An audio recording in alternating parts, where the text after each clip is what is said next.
ahead, eat the nectarine. All right, I'm gonna be over here vaping. All right. And we are live.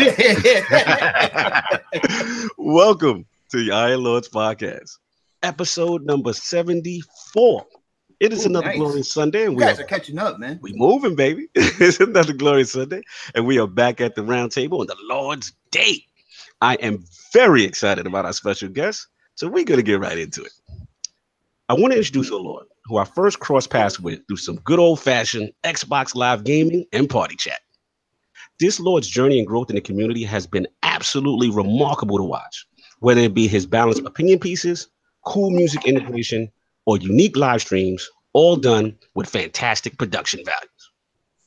Introducing the host of the Next Level podcast and panelist of the Crossfire podcast, the Lord of video game console neutrality, and one of the most passionate gamers you will ever encounter while getting his vape on. Making his debut into the realm of the Lords, my man, what's going on? Lord Xbot448. How you doing, sir? What's going on, people? King Neutral is in the building. Dude, you are giving me a run for my money when it comes to these intros, man. Thank you for the kind words. I do appreciate it. It's been a long time coming, man, but I am on ILP, man. Let's go. Long overdue. This is the homie, y'all. This is one of the friends of the realm, man. We've been gaming with Xbox for a long time. It had to be done. You guys brought me through my first raid and everything, man. Yes, I remember. Yeah. Let me tell you how far we go back. Remember, wasn't it you had a Forza Horizon clan that I think I joined? You know what I'm saying? I think it was one of y'all guys. That's when like Forza Horizon was really big, and we used to rock out and game and stuff like that. I used to always tell Xbot he needed to convert his channel to a Forza Horizon channel. You have content every year. It's not like one of those things, you know, where you won't have content every year. They have a Forza every year. Yeah, man, but it's just good. Like I said, it's long overdue to have you in the realm. You're an absolute lord at what you're doing, so it's only right to have you at the round table. You ready to get rocking, man? Ready to have some fun? I am down, man. I saw the topics. Let's go. Let's go. And of course, well, I want to know what level his characters are, because he's been slacking. What? Oh my God! Me? Let's see. I got a 393 Hunter right now. That's weak stores. Everybody at 400 and 405. Where you at though? How many times you did the prestige raid layers, man? Oh, I got 17 clears. Okay. Okay. See, that's where I got to catch up, man. But I've been grinding. See, what I'm trying to do right now, I got to get all three characters up into that. What you trying to do right now? I threw out the 17 clears. Hey, I threw out the 17 clears, and you jump back in the bushes. That's what happened. And of course, we have the four horsemen of gaming, those usual suspects at the round table. My co-host with the co-most, my brother from another mother, the difficult game conqueror, and the howl of the young wolf. My man, Lord Addict, how you doing, sir? I'm doing pretty good. How are you guys doing? Nice. I like that energy right now. I feel it. I like it. I love when his energy is up. He's the infamous king of the dogs right there. I don't get how me just talking is energy. Yeah, because it determines whether you had a 5-hour energy or a 10-hour energy. Yes. One or the other. I realize you've been saying that like every episode for like 6 or 7, right? He says, like, based on your energy, he can tell how the show gonna go with you. You're gonna be receptive or not. Yeah, exactly. And of course, we have our most technical gaming lord, the solo gamer who lives for the single player selfish experience, and also the Sostradamus, Mr. Offline Profile Illuminati, and Lord Patreon of the Iron Bank. My man, Lord Sovereign, how you doing, sir? I'm doing fantastic, guys. How you guys doing? No doubt. Yeah. Ready, rocking, solving the building, attic in the building, energy's up, Xbox. Let's go.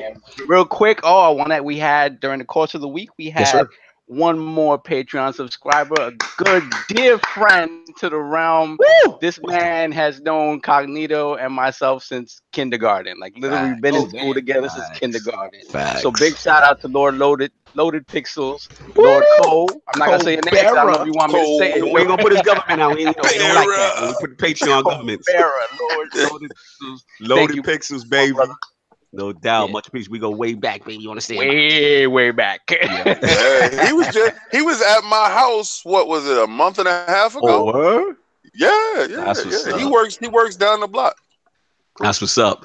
And of course, you know we got the Incredible Hulk of this, aka the Excess Gamer. Ooh.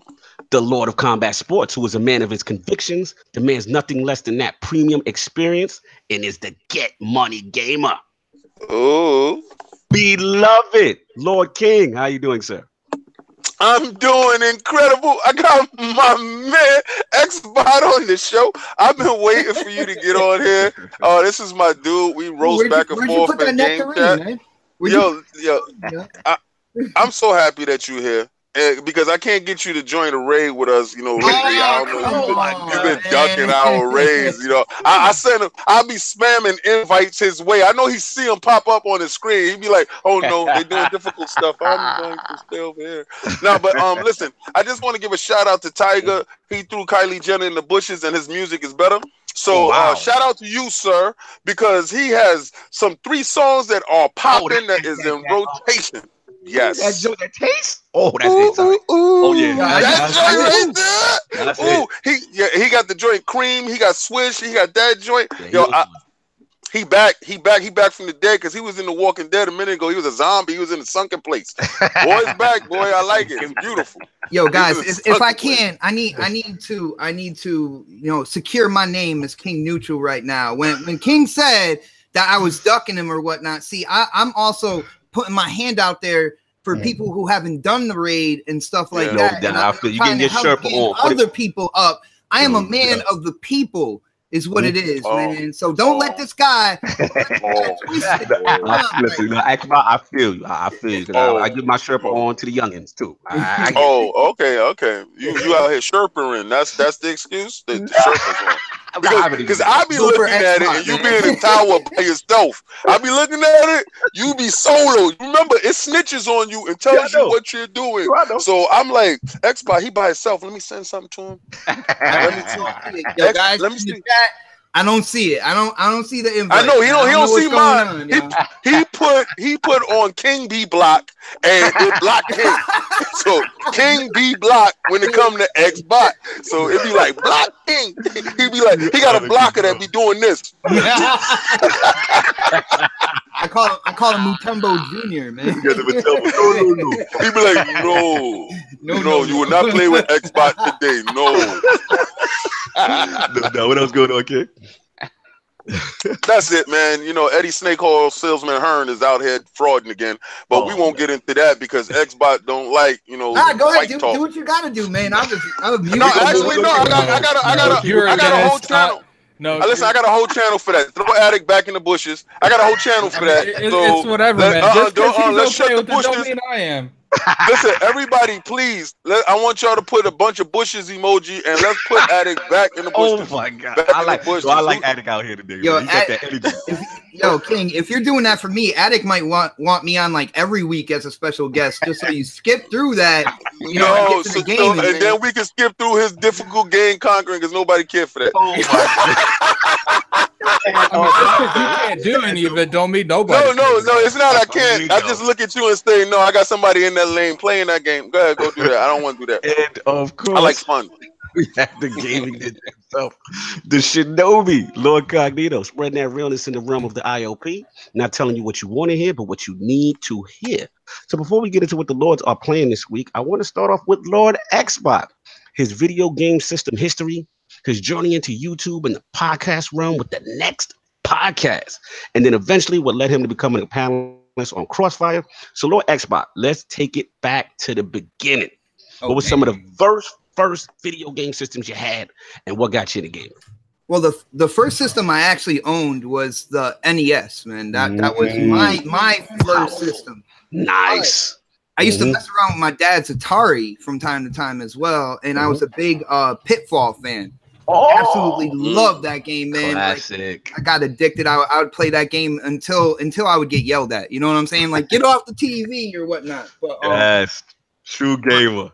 But NES, I played a lot of games with my older brother at the time. He was into a lot of like airplane, helicopter stuff. So I was playing like Tiger Heli, of course, like traditional Mario, Zelda, all that good stuff. But because of my older brother, I was getting into the kind of like helicopter combat and stuff like that. We had a blast playing together.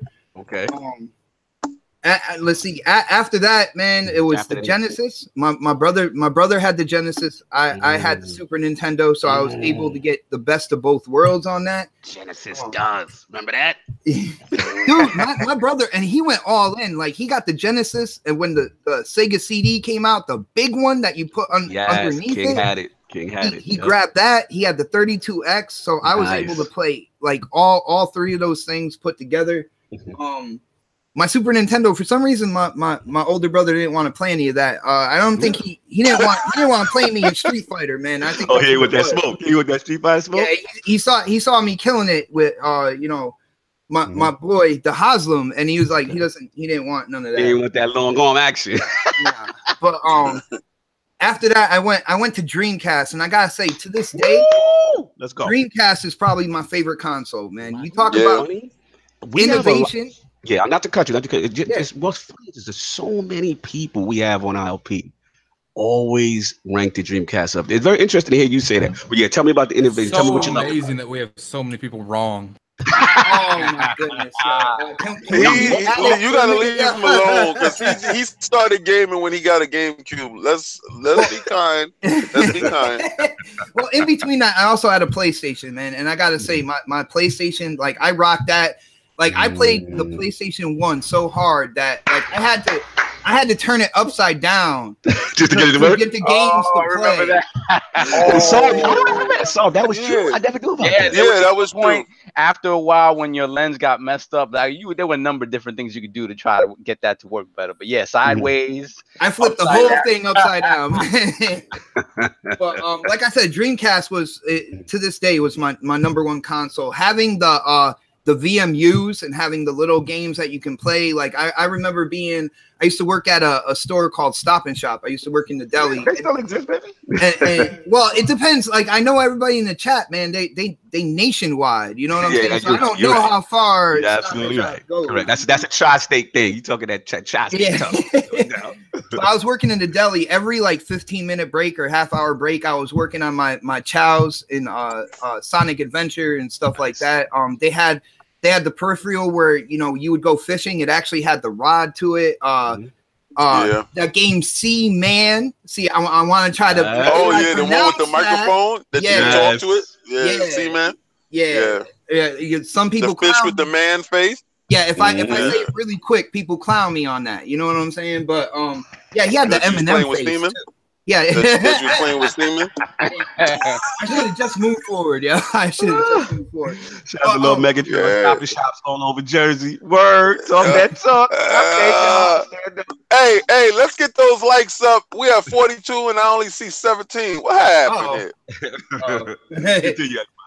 Let's see. But after that, I got my first Xbox. I didn't really mess with the PlayStation 2 or the PlayStation 3. Now, the reason why I didn't really get a PS2 was I had friends that we used to hang out on the daily, and my boy John, he had the PS2, so I was able to play it whenever I wanted to. I didn't think I had to invest in it. I had my Dreamcast, he had that, I also had a 64 as well. Nice. And we picked up for the 64. Let's talk some 64. Wrestling, man. There we go. It was all about the wrestling games, dude. Like, which one? Did you have what was it? Oh, see, I had No Mercy. I had WrestleMania 2000. Like I had all of them. Like, but they did not have the best. Dude, wrestling. they haven't been able to match it since, man. Facts to this day. So, and I think it was the conversion over to disc that somehow, some way they lost something in that. Now the graphics have been great on wrestling games lately, but nothing compares to the gameplay of like the 64 WrestleMania 2000. And facts, and that was the Aki engine, correct, Solve? Yep. Aki, those are our guys. Famous engine. Yeah, but one of the most balanced in the counter system. Remember, they used to stick their chest out to counter the block. Yeah.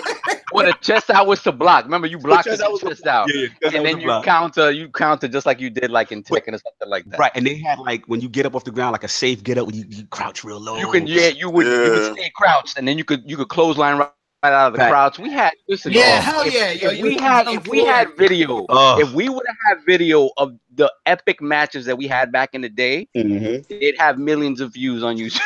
And then the last thing too on a 64 wrestling game, you really touch a nostalgia bug for me, is like the shystiness of the battle royal. If you got eliminated and you go be outside and you be grabbing their little feet and try to get that's what me and my friends used to do. Whoever got eliminated, we try to grab like everybody else. For real. That used to cause so much drama because you could hate after the loss. Like that was so funny. And it added so much strategy because you had to make sure to stay away from these guys. You had to try to do your business in the middle of the ring. Yeah, like oh man, that was the best. All the memories, man. You hit one Xbox. Go ahead, continue. What else? Well, let me go from that into like YouTube. Now, the start of this generation, I was watching like gaming media and stuff, you know, talking about the two consoles. I saw the unveiling of both consoles, and I've been on record stating that the original idea for the Xbox One was something I was interested in, but I do know when Microsoft looks into the future, sometimes they look a little farther than everybody else, and not a lot of people accept, you know, what is coming down the line because they look so far ahead, you know, down the road. But I was down for that, so I already knew I was going to get an Xbox. But within all that, I saw this whole kind of like power narrative building up. I saw this whole kind of like resolution war starting to build and stuff. And, you know, with this generation, we have game DVR. Not only do we have game DVR, but you can upload to YouTube, you know, you could stream to Twitch and stuff like that. So they handed out tools to the gamer where you didn't have to go get like an Elgato or, you know, spend $150 here, so spend $100 here, and you could just stream or you could record videos. So I was like, you know what? I'm going to throw my hat into the ring here. Nice. Hopefully I could bring some common sense, you know, to the YouTube gaming department back when there wasn't a lot, man. Like, dude, people were throwing out misinformation here and there, and it was absolutely crazy. People, it became so popular just to bash the Xbox One and not look at the games that were there and the experiences that they were creating on that system. So I started my channel. You know, I did a lot of Forza as well. I do car vinyls and stuff like that. I was putting that out there. I was showing like new cars. I was making them like the designs available for free. I've seen those. Those are tight. I remember when we used to do that. Yep. I'm actually going to get back into that as well. I got a couple cars that I'm planning on kind of like live streaming and showing kind of the process or whatnot and putting those vinyls together. But after a while, I started getting close to 1,000 subs, and my boy Mooch gets a hold of me. Okay. Asked me to be a special guest on Crossfire. Lord Mooch, the Crossfire team. We pretty much had a lot of Crossfire on the show just now. Yeah, Boomstick before Mooch is really good at finding people, man. Like he really does. He goes through YouTube. He watches people's videos and stuff like that. He's the one who gave me my first shot on a live podcast. What happened was I was a special guest and everything went cool. I was a little intimidated. Your Crap Gamer was there. Mooch was there. First time you was around the heavyweights holding your own. I was trying to get 2 words in. To be really honest with you. That's all I wanted to do. 2 words and I'm good. But after that, like it really kind of, that itch got to me, and I started like every like maybe week or two, I would send Mooch a DM like, yo, if you need somebody, I'm here. If you need somebody, I'm here. Eventually he got me back on. And I remember that when he introduced me on the second time, I told everybody in the chat, I was like, yo, he let me back in the door, and now he's got to use that boot to kick me out. Yo, I'm trying to be here every week now.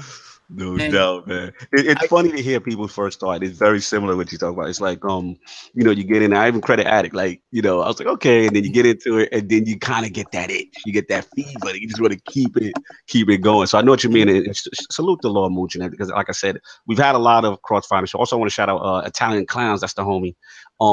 Give him some love.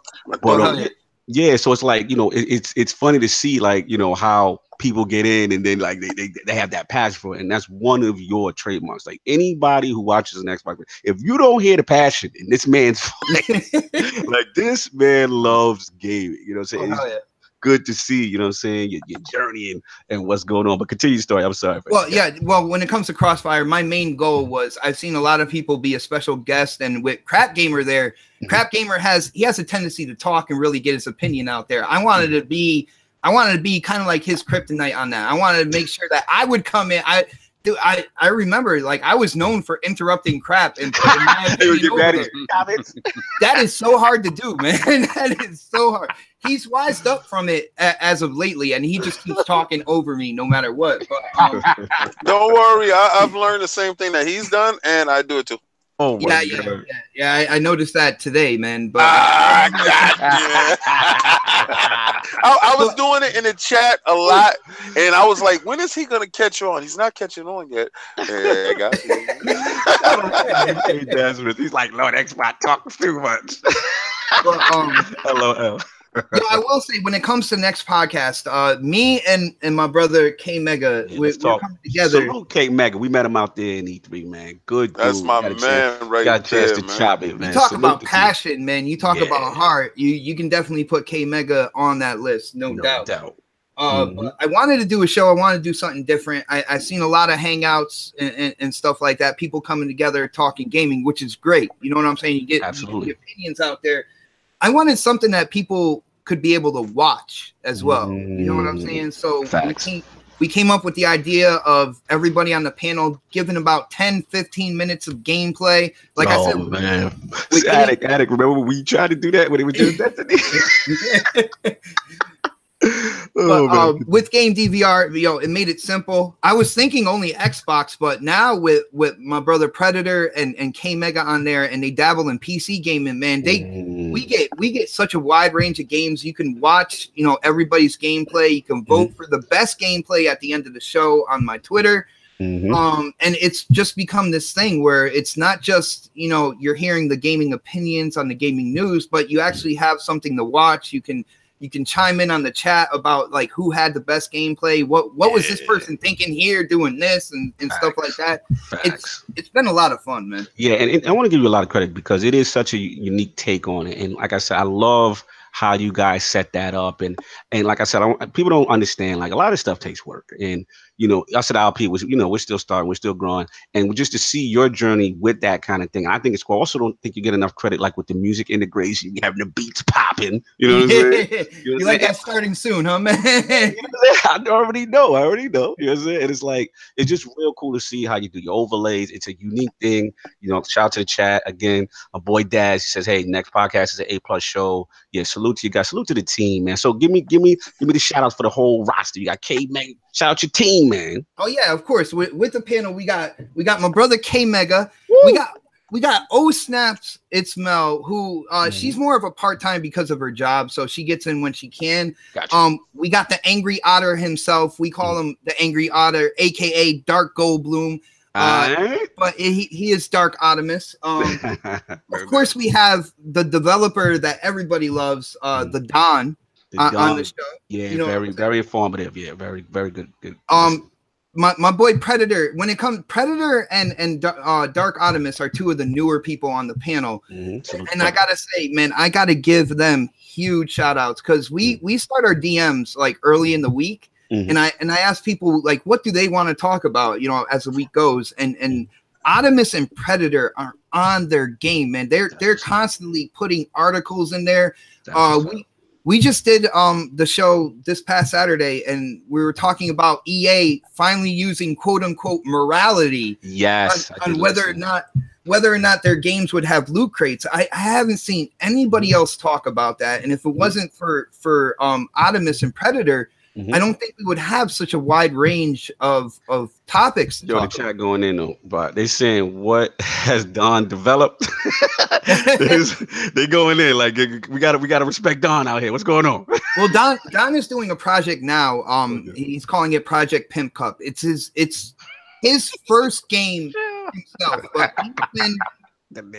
you guys know in the gaming industry, you have people that kind of come in on short-term contracts and work on certain things within games. I know he's been kind of like freelance, moving from I believe like EA and other places and doing like these small contracts, but he's looking to hit kind of like the big time and drop his own game, and that's Project Pimp Cup. So yeah, I definitely like the discussion when you guys are talking about EA.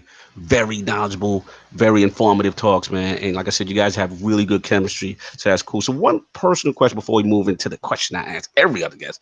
So for you, why? I got the Xbox part. I think that's a play. I'm assuming that's like a play on what was going on with the console wars and all that narrative. But tell me about the 448. What's the 448? That ain't no CT area code, bro. No. 203 or 860 in CT, and that's it. Facts. I am a weird person, man. I like to learn stuff on a daily basis, and one thing I got into was certain sets of numerology, right? So 4 means like the creation or the beginning of something, and basically you and King about to drop some knowledge right now. Well, oh no, we can sit there. We sat there in a party chat one day and shut everybody in that party chat. So, like, if you want to talk about 2 conspiracy theorists, that's what you want to label us as. Me and him we roll in the same bushes together. Me and this man is 100% on the same page. So we was dropping knowledge, and he's about to finish dropping knowledge. I already know about it, but he's about to finish dropping knowledge. But we dropping knowledge so much in that chat that the loud vocals with that wisdom, that 448 knowledge itself. Let me get that.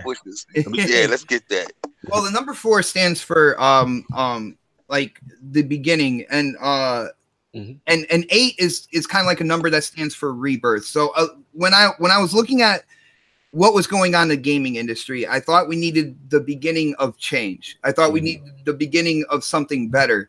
And so, I just put that into my name. Of course, like you said, Xbot, when I saw people like, oh, you're an Xbot or you're a pony and stuff like that, I was like, people started calling me an Xbot just because I played on the Xbox. And I was like, you know what?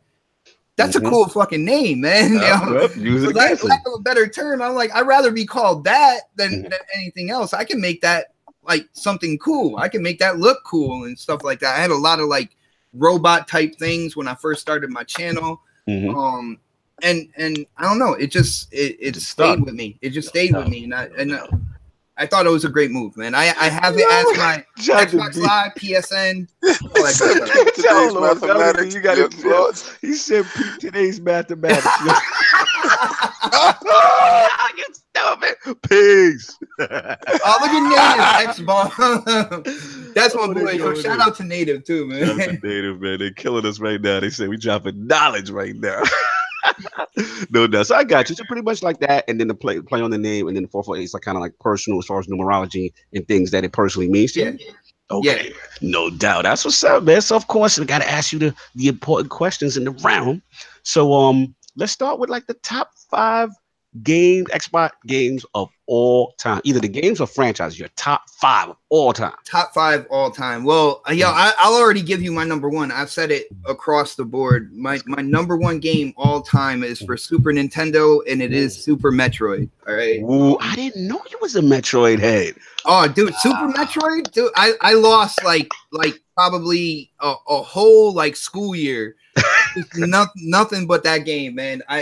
That was the first game I really went into like hard, yo. Like, after I beat it and everything like that, I remember going to EB at the time and getting the strategy book in case I missed anything. And I went back in, I don't know how many more times, just getting everything from the strategy book as well. So that was all right, what else we got? In terms of franchises, I got to put Halo up there. I've been a huge Halo fan for a long time, ever since the first one. The first time I played Halo was at my cousin's house, and he just gave me the controller It was a big ass hamburger controller, and that Duke, that big and Duke. But I took over like the game that had his save, and it was we just landed, and it was this like huge cavern, and I could not believe the size of this, man. And then, I was going in first person shooter, getting kind of like the sticks right, because if you remember, it was a lot different than like GoldenEye, and I was used to GoldenEye. You know what I'm saying, in terms of first person. So this was different. You're using one stick to move the legs, another one to move the head, and I had to get used to that. But dude.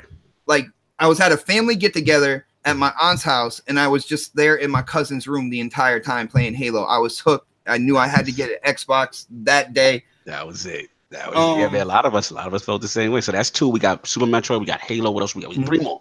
We'll go with the Forza franchise as well. You knew that was coming, man. I knew that was coming. But see, I grew up like I said, when I had the PlayStation, it was Gran Turismo. Me and my boy Dean used to kill Gran Turismo. Photorealistic. Remember GT when it first? Dude, I remember my Eclipse. I remember my Mercedes GTR. Like, I would watch those replays all day. It would just look like real life. Like back then on PlayStation, like it was crazy. Continue. Yeah, but to see the evolution now, and to see what Turn 10 has done with this franchise, they they took that mantle and they pushed it forward. Next level. I don't know what's going on with Gran Turismo Sport. I know a lot of people out there do like the game, and I'm not saying you shouldn't, but coming from the original Gran Turismo, I'm wondering what happened with this team. Like, yeah, it's interesting. I mean, it's definitely Forza Turn 10 and the Playground with the Horizon series. Those guys have taken the mantle and pushed it to the next level. So I mean, they got to for them to be on the same level, they would have to release games more regularly, and they don't. I mean, they take their time. They release a game per decade. You're not gonna be able to keep up. Like, it's just. And that's another thing with Turn 10. You saw, like, you brought up the Horizon series as well. Like when they're doing racing simulations, and that's popular and stuff like that, they were listening to the gamers out there, and they worked out a deal with Playground, who wasn't first party at the time, to make an open world kind of like a car enthusiast game. And that turned out to be, I think Horizon's going to be bigger than Motorsport in the long run. It caters to a wider range of gamer out there, car enthusiast, open world. Like they have a lot going for Horizon. But gotcha.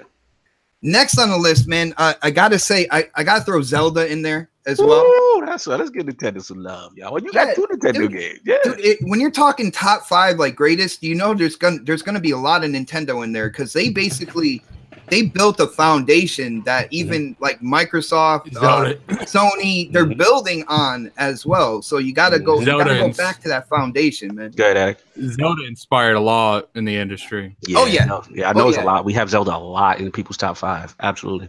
Digital Digest said, "Stop it, Xbot. Forza is arcade. Gran Turismo is that sim. No comparison." Coming for you. Really? Yeah. Shut his mic off. When Turn 10 goes in and does and does their work on like tire deterioration and stuff like that, and you don't see the other side doing it, you don't see their rival doing it and getting into detail to that point, that's when I gotta say, you know what, you might want to rethink that, man. Big Down State said Forza 7 is a sim, not an arcade. Oh, they going in the attack. Okay. Continue. They already got you covered, Xbox. They hold you down. So you got Metroid. We got Forza. We got you up to Zelda now, right? Halo. And so I got one more. And when you come down to number 1, like one left, that's when it gets really hard, man. And I gotta say, if I'm going with kind of like the flavor of the week or the flavor of the year for me, man, I gotta go with Destiny 2 right now. Like, yo, dude, it's the one game. Franchise made somebody's list. You're the first. It's the one game I'm talking about right now. You know what I'm saying? It's the one game where when I turn on my Xbox, I can play a Forza, I can play a Halo, I can play so many other games. I have Game Pass as well, so I have like a huge library of games to choose from, and I go to Destiny 2. Now, let me ask you this. I gotta be fair, because I'm biased, right? Because I am a Destiny guy, but I gotta say, I gotta get at you. You're saying Destiny 2, this Destiny, one of the greatest of all time? Well, for right now, I'm going with like what I'm playing right now. You know what I'm saying? I mean, I could easily, if I had to take that out of there and put an established franchise in, number 5 to me would probably be Doom. Okay. The Doom franchise was really that start of the first person shooter for me.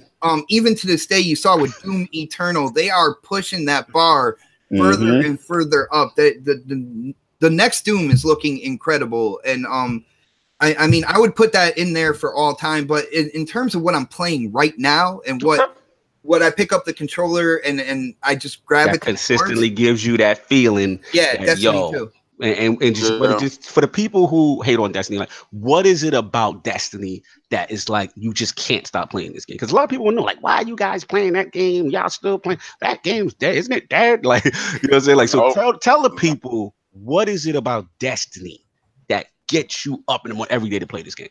Well, there's a couple things. Now, first off, it deals with my kind of like klepto side of things, where I want absolutely everything that this game has to offer. You know what I'm saying? I'm going into Escalation Protocol after this show with a couple of my boys because I need to get that gear. Because I got to get in. I need them weapons before I can sleep a catalyst. So get me in. Wait.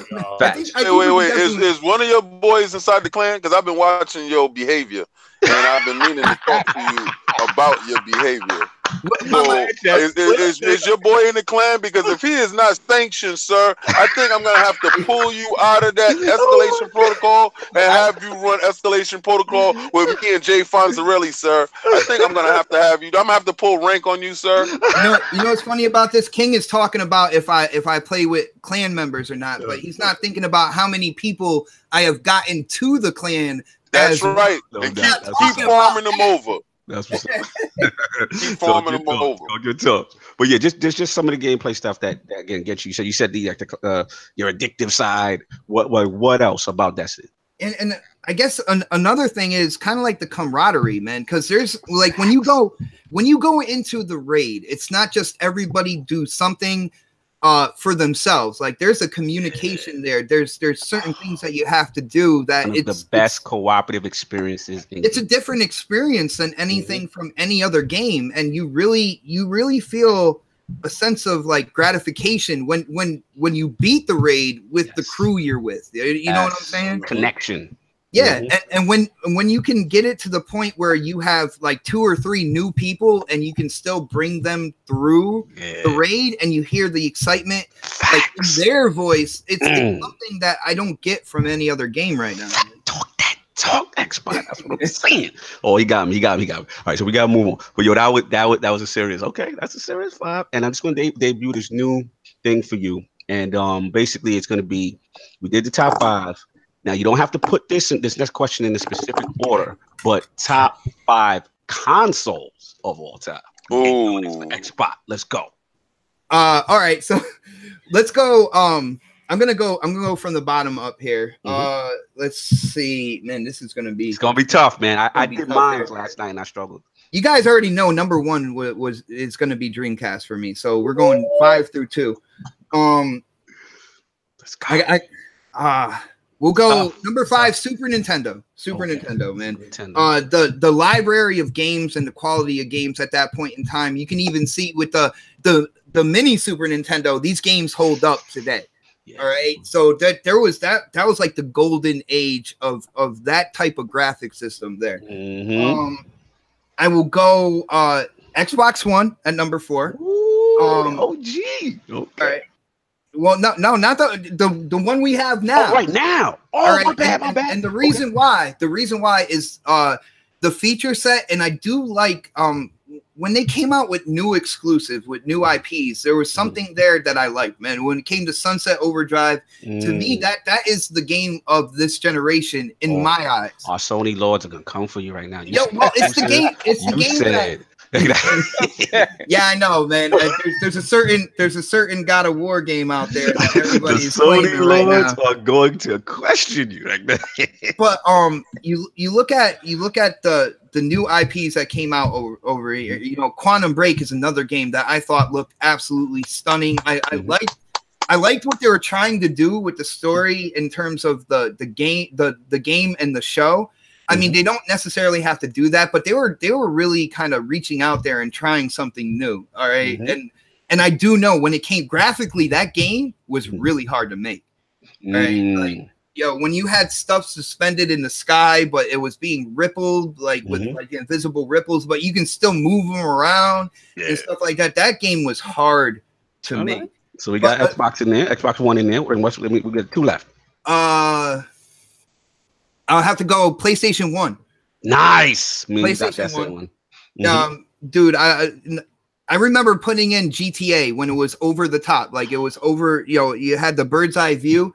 Putting the game in and then being able to take the game out and put a music disc in. Yes, remember that. And then every time you got into a car, it would play a song from your disc. Yes, facts. Dude, they did so many things with the PlayStation 1 that I absolutely loved. They were just a young, aggressive Sony making their mark. Fantastic. I remember the boot up sound right there. Yeah, man. All right, so give me the last one. So this would be number 2 all time. I gotta go with damn, man, it's a toss up. You gotta make tough choices. All right, I'm gonna go with my personal opinion here. I'm gonna go Genesis, man. I'm gonna go Genesis. Salute. The first time I played Mortal Kombat, that wasn't in the arcade, was on the Genesis. Sonic the Hedgehog, I am absolutely addicted to. Nice. They had games like Super Thunderblade, stuff like that. Like, dude, I was hooked. F-22 Interceptor. Dude, I could go on and on with the games. Like, and a lot of it is personal because those are games that me and my brother played. You know what I'm saying? Hold on. I gotta cut you. The chat is going in on you. All right. He said, "Cut this man's mic." He said, cut his mic off. Cat Daddy said, "Sunset game of the generation." I had to pull over and make sure my son didn't hear that. Cat Daddy. Everybody has an opinion, man. That's all I gotta say. Facts, Xbox. Now, this is what your personal emotional connection to these systems are. That's people gotta think. I gotta say something. Sunset Overdrive. I can see other people not saying that, but for me, I'm into like punk rock music. I'm into a certain sense of humor. Gotcha. And it's like they took my thoughts, my random thoughts and everything, and they made a game out of it. And it turned out to be Sunset Overdrive. That's why for me, that was the experience this generation. It was that new game. It was that new experience. I feel you. That's good. That's a strong list. So that was the 5 right there. Yes, sir. All right, man. That was dope, man. So thank you for participating in the new segment.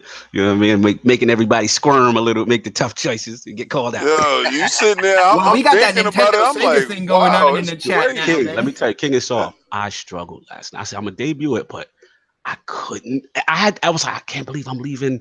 You know how many consoles I gotta leave out in my head that I was just thinking about? It's tougher than picking the franchises of the games. It's much tougher. And how I ended up making mine, I said, okay, I gotta make some tough calls. So, like, I wanted to put like 3-0 in there, a couple people in there. You know what I'm saying? Like N64 for me, so you know how I feel about it. So it's just like what I had to do for myself. I said, okay. My personal experience, like what Xbox did, like he took it to his heart, like what made him game the most on those consoles. And the second thing, I also looked at longevity, because also there was some systems that came out, but it was like they just had a short run. You know what I mean? The burst. So, yeah. So I was just like, damn, I can't have you. You know Jaguar. Jaguar. Listen. If anybody say Jaguars on their lips, they're out of control. I gotta throw them in their bush. They gotta go. I don't care what they say. They can say Alien versus Predator. You're gonna have to get in the bushes, sir. And I do not want you to come out there out of that bushes. No. Don't do not. I had that system too. So this Lord King drinking a beer. No doubt. But we gonna move on. So it pretty much got what you were playing, Lord Xbox. You said you're playing a lot of Destiny, obviously, this week. Okay, so let's get into Lord Addict, man. What you been playing? If he's alive. Pretty much. He said pretty much I'm in the bushes. Help. I'm in the bushes. Help. What you been playing, Addict? Pretty much just We Happy Few, and that's all. Oh, okay. So you've been around. We're gonna get to that topic as well. I can't wait to hear what he thinks about that game. Yeah, I'm very curious about that. Lord Saw, what you been playing? Saying like I've still been playing Hollow Knight. Talking about Metroidvanias and Super Metroid being Xbox's favorite game. There are 3 right now that have my attention on the Switch. It's Iconoclast, it is Hollow Knight, and it's that damn Dead Cells. Which we will get into. There's a lot to talk about. All that goes on around Dead Cells. By the way, and just a disclaimer: all my opinions on Dead Cells are fabricated. Thank you very much. Those I took them from everywhere, so. But that and I didn't get to play Destiny get online till like morning. Yeah, because you was frauding, bro. You frauded it out. Yeah, I'll be there. I'm gonna show up. But I finally listen. From here on out, I'm not playing Destiny. I'm not playing solo Destiny anymore. Listen, all right. I stuck around. You made that proclamation last week. No, I didn't. I said I was going to finish. I said I was going to finish Curse of Osiris. I said I was going to finish Curse of Osiris. I was going to finish Warmind, and then I was going to play online. So I got to finish those. I didn't get to do much else. But the thing is, the story aspects of those 2 particular things, like it's like great. Like Curse of Osiris, Oh, trash. No. Listen, the Destiny community agrees with you. like and then Warmind, I'm sorry. Warmind was better, man. I like Lance Reddick, but his voice as Zavala just pisses me off. I'm tired of it. Everything he says is some grand proclamation. And yeah, you disrespect Lieutenant Daniels from The Wire. What is wrong with you? Yeah, I like him in The Wire. I love him in The Wire. You gotta stop going at Chuck Bodak like that. We ain't gonna have that in this. Yo, DJ Sig coming for you, Saab. He said, Lord Fraud, no bomb chicken? What happened? No bomb chicken. It pulled me away from bomb chicken. Yeah, that's bomb chicken there. You know, like that's the beauty of the Switch. The Switch, I can switch to whatever I want whenever I want. And you can switch it off too. Hey man, just because. I'm gonna surprise you with something in a second, though. That was good. Of course, because he plays it. Don't let King fool you with all his rhetoric. No, I can't fool you because I'm always online on my Xbox from 5 to 7. So that's what's up. That's what you rocking. Yeah, that's what's up. That's it. Lord King, what you surprising us with? What you been rocking? All right. Well, this week I got all my characters to Masterworks and Destiny. So we all at 405. We rocking out here. Got shout out to all the clans mates who actually play with each other. What up, Xbox? And shout out to Jay Fonzarelli. I'm recruiting. Yo, listen. Yo, I want to give a bigger shout out to Jay Fonzarelli because we was in the raid and we definitely went through and we definitely had a good time. So I want him to understand that he's always welcome every time we play. He games. He's dual gaming. He's on PlayStation. He's on Xbox. That's what I'm saying. He got 2 full-time Destiny jobs. Yo, he's out of control. He's really out there. I don't know how he does it. Doing it. But I went from Destiny because I did all my stuff there. So I ran back to my second love, PUBG. Oh man, that update, that game is running so smooth. That last night, man. It's good, right? They definitely fixed up a whole bunch of stuff. For us. He said he sent clan invites out, no responses. No, Brap, you straight fraud. All right, I'm gonna look you in your eyes and tell you straight frauding because anytime that I'm doing something, I'm calling for Brap. Always. So you, my man, are frauding right now. Don't let me blow up that spot. You're frauding. Rap's saying that he's whack, so he can't be in the clan. That's what he said. No, that's a lie. I'm not saying that. Hey, Brap, cut that out. Cut that out. You running at 30 frames per second. We running at 60, but you in there. I'm just messing with you. I'm messing with you. That was a joke. Yo, Jay Johnson, really, thanks for defending us. He said Brap has been in the party chats. He don't be messages on Thank you. Jay know the truth. Slobo said fraud. Facts. Yes. Listen. Jay Fonzarelli knows Brap is nowhere to be found. Continue. Octopath Traveler. I started it up on yesterday because I had to go into work or whatever and cover some bases over there. So while I had 2 hours to kill, I grabbed my Switch. My kids looked at me like, he's taking the Switch. Like, yo, so I had to make sure I did all my updates before I left. I put the game in, because you know, I don't I don't buy digital downloads mostly. If I can get the game physical, I really like that. So you know, I got it, I updated it right there, and I shot out. And I had to take my glasses because the text is so small, but you don't really need to read the text because everything is vocal. That game took me back to one of my best games is Final Fantasy 3. And that feeling of playing that game, I was like, yo, they hit the nail on the head. It was retro, but it's current. And I said, man, this game, I know. I said, I'm going home, and you're not gonna see me on Destiny for like a couple of hours in the day, but I'm gonna give time to that game because they got it. It's like you know how Xbox just said with Sunset Overdrive, like they got it. I was craving for this type of game, and I know somebody says long-winded when they're talking. Maybe that was me. But I want that. And they're talking. They're talking. They're not like they got the vocals as well. Like, okay, you know what? That keeps me interested. You get the inflection of the character and what he's feeling. It took me back to Sovereign. Remember Ease when we got Ease? Well, some people pronounce it Wise. No, not Sega CD. Not Sega CD. I purchased it for Turbo Graphics CD. I had the original. That's right. That's when the first time I saw full screen cartoon and voice. And that music. Fantastic. So that's definitely Octopath. If you got a Switch and you want that Japanese RPG real feel, like that old school current, go get it. Go get it and play it. Go get it. It's what's up. I like it. For me, I've obviously been work, life getting in the way, so I haven't been online a lot this week. But few chances I got, I've been rocking Crucible. Like I was telling Xbot earlier, I did a little bit of Solstice Armor, but this following week I'm going to get back on my Dizzle for that. Oh, Crucible, they're doing people dirty on something here. Yeah, man. Double XP, the double Valor, and then the triple Valor. I thought that Ghost Shell would be something. Yeah. Yo, you know why they did that, Xbot? So everybody gets everything, man. You know why this weekend they debuted that, or they had that going on, and they had escalation protocol and all this other stuff popping in their way. I've noticed Call of Duty came out. But they kind of stay out of each other's way. You know what I mean? But I saw my friends list. I'm looking at my friends list, and dudes is playing. I'm like, what's going on? Matter of fact, I take that back. You're all right, because it was the beta this week. Yep, and they said double XP, and then they came back. And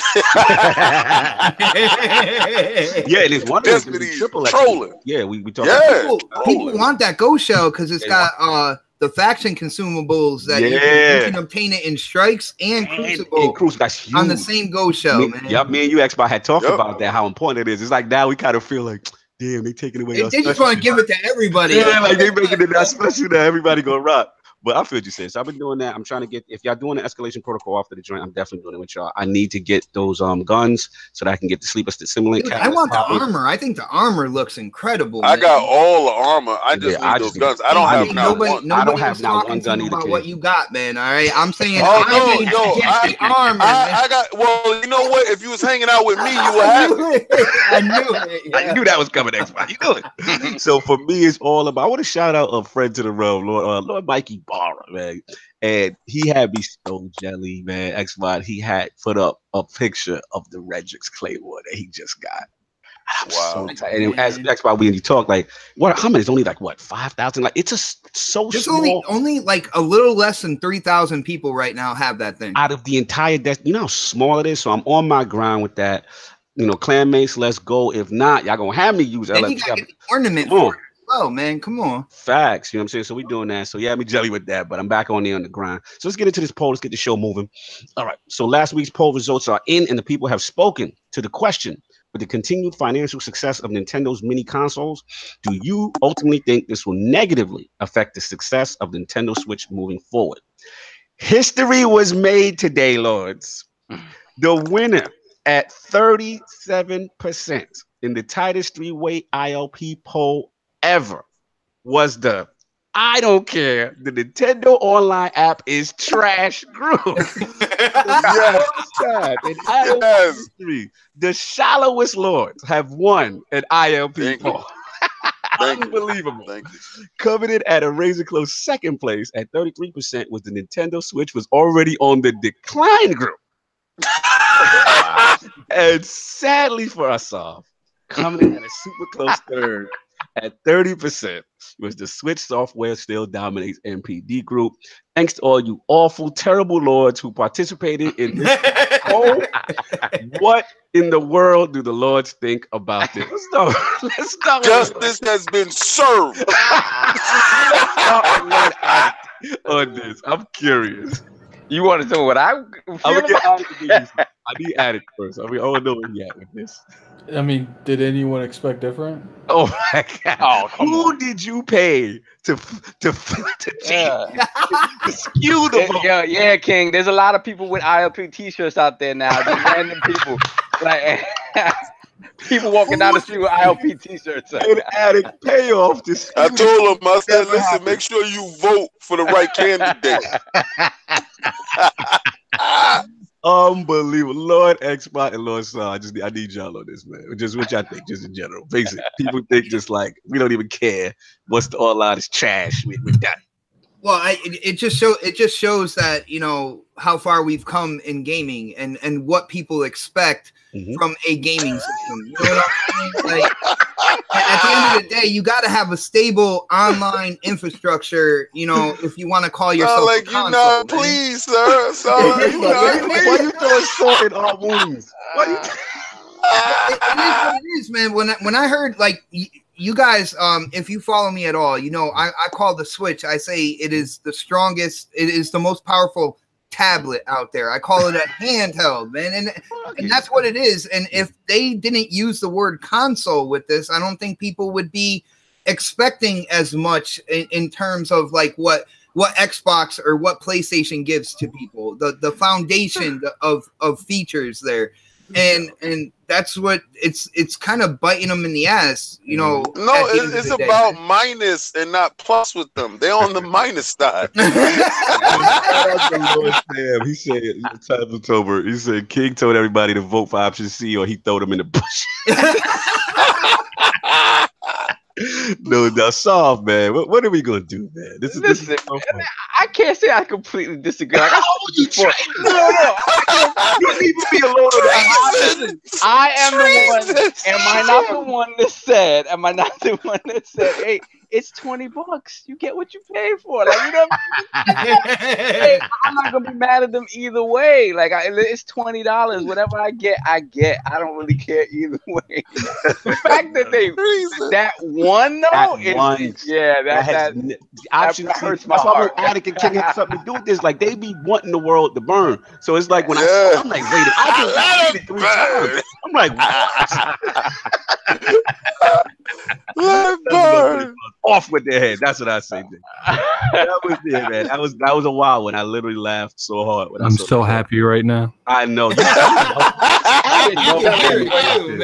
He loves the world burning. He hears the play right now. All right, we got a poll cooking up at the end. Make sure you stay tuned. Let's get into these topics, man. And this one, I'm gonna be real with you. Like, I didn't want to even cover this topic. It's been beaten to the death. We all know about the IGN plagiarism fiasco, and but yet some new developments happened, and it's the gift that keeps on giving. Oh no, that was just crazy. Yeah, you know, we're gonna start from the beginning. All right, Lord Self, we're gonna help me out here because obviously we had the former IGN editor. Can I pronounce his last name? Philip Musin. Okay, so. Right, he was the editor, and you know the review of the game in question was Dead Cells, and the YouTuber that this whole thing kind of originated with was Boomstick Gaming. And for the record, that's not our beloved Mr. Boomstick. Yo, mad people hit up my DMs. I ain't gonna put you out there, Cat Daddy, but it was so funny.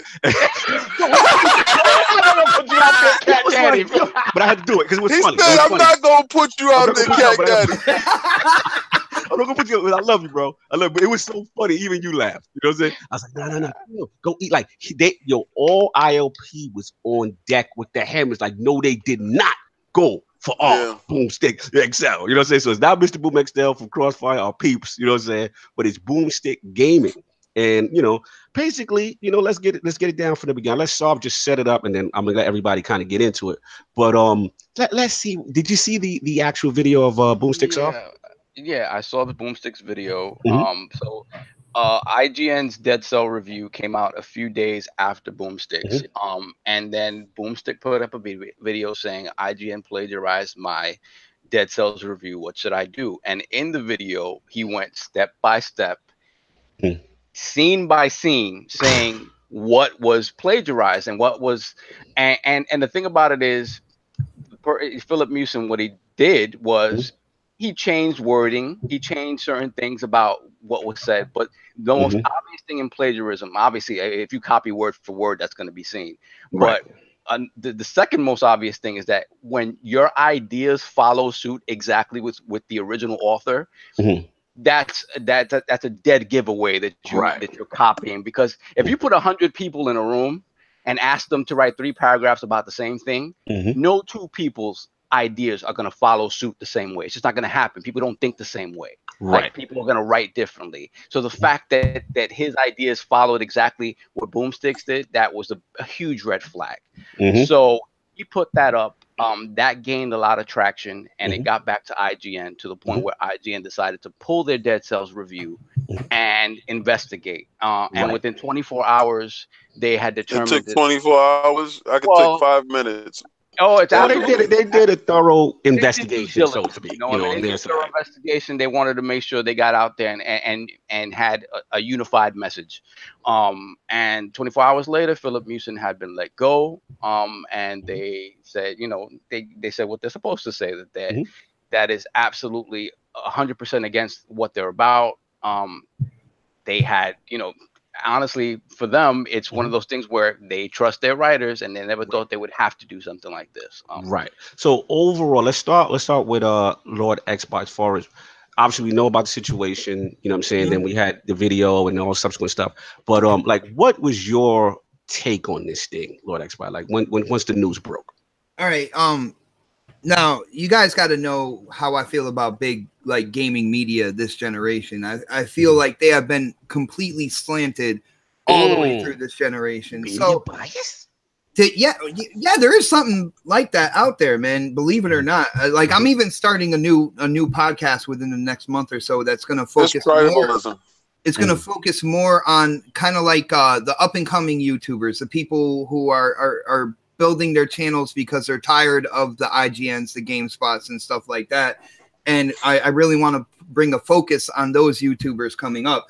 But it didn't surprise me, man. And I don't think that it's just this one person either. I think there's a lot of actions when it comes to these big gaming media sites. There's a lot of things that happen behind closed doors that I would be very suspicious about. You know what I'm saying? I don't think their practices are all, coming from the Boy Scouts per se. You know what I'm saying? And a lot of things this generation has been about clicks, has been about, getting views and stuff like that. And I feel like a lot of the big gaming media out there, they lost the focus on the gaming industry and what the gamer is about, man. All right, let me ask you a specific question, because you mentioned media bias, and I know that has come up. Y'all gonna love the poll later. But what I was gonna say is like in this particular case, Lord Xbox, do you think how do you rationalize his decision to do it? Like what do you think was on his mind? I mean, obviously we're not mind readers, but just based on what the information we have. I don't judge people, individuals, right? Because I feel like I don't know their world. I don't know their life. He could have had a lot of stuff going on at home. The same way a lot of people do with their regular job. They have to get certain things done, but there's a lot of stuff going on at home. There's a really high stress level, and he couldn't get it done himself, but he had to make his quota. So he might have, chosen the wrong thing to do. All right, we don't know if there was a lot of pressure from the people above him as well to get something out. We don't know about that, so I'm not going to judge anybody personally. The problem with that is that they've already been cited. That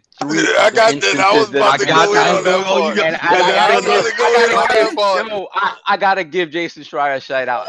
Like Jason Schreier, like when it comes to reporting, this is his ether. Like he just came back with more and more and more facts. Yes. They would talk about Jason Schreier, how he said he tends to big up Sony and shoot down Xbox. Whatever you think about Jason Schreier, the man's reporting is on point.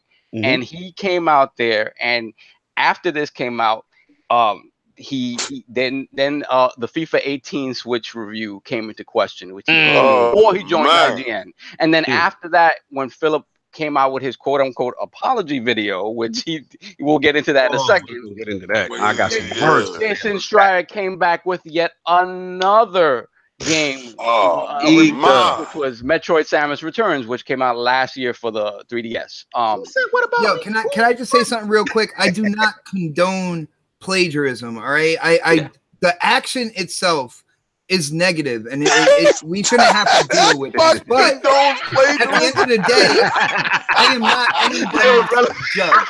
You're irrelevant, stupid. I just irrelevant. Xbox says you can plagiarize. I condone plagiarism. Like, no, my whole thing.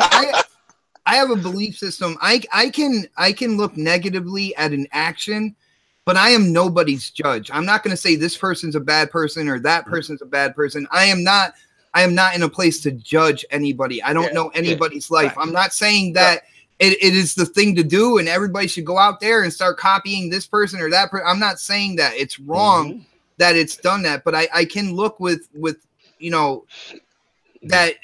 it was the wrong decision, but not right. It's objectively, I don't know the man. I don't know what he how nice of a person he is, whatever. What I do know is that what he did was objectively wrong. Let's get other people's opinions on this. Objectively wrong. First of all, he knew exactly what he was doing. Yo, first of all, let's shout out to Lord Dizzy in the building, snuck through the back door. What's going on, Lord Dizzy? What's up, baby?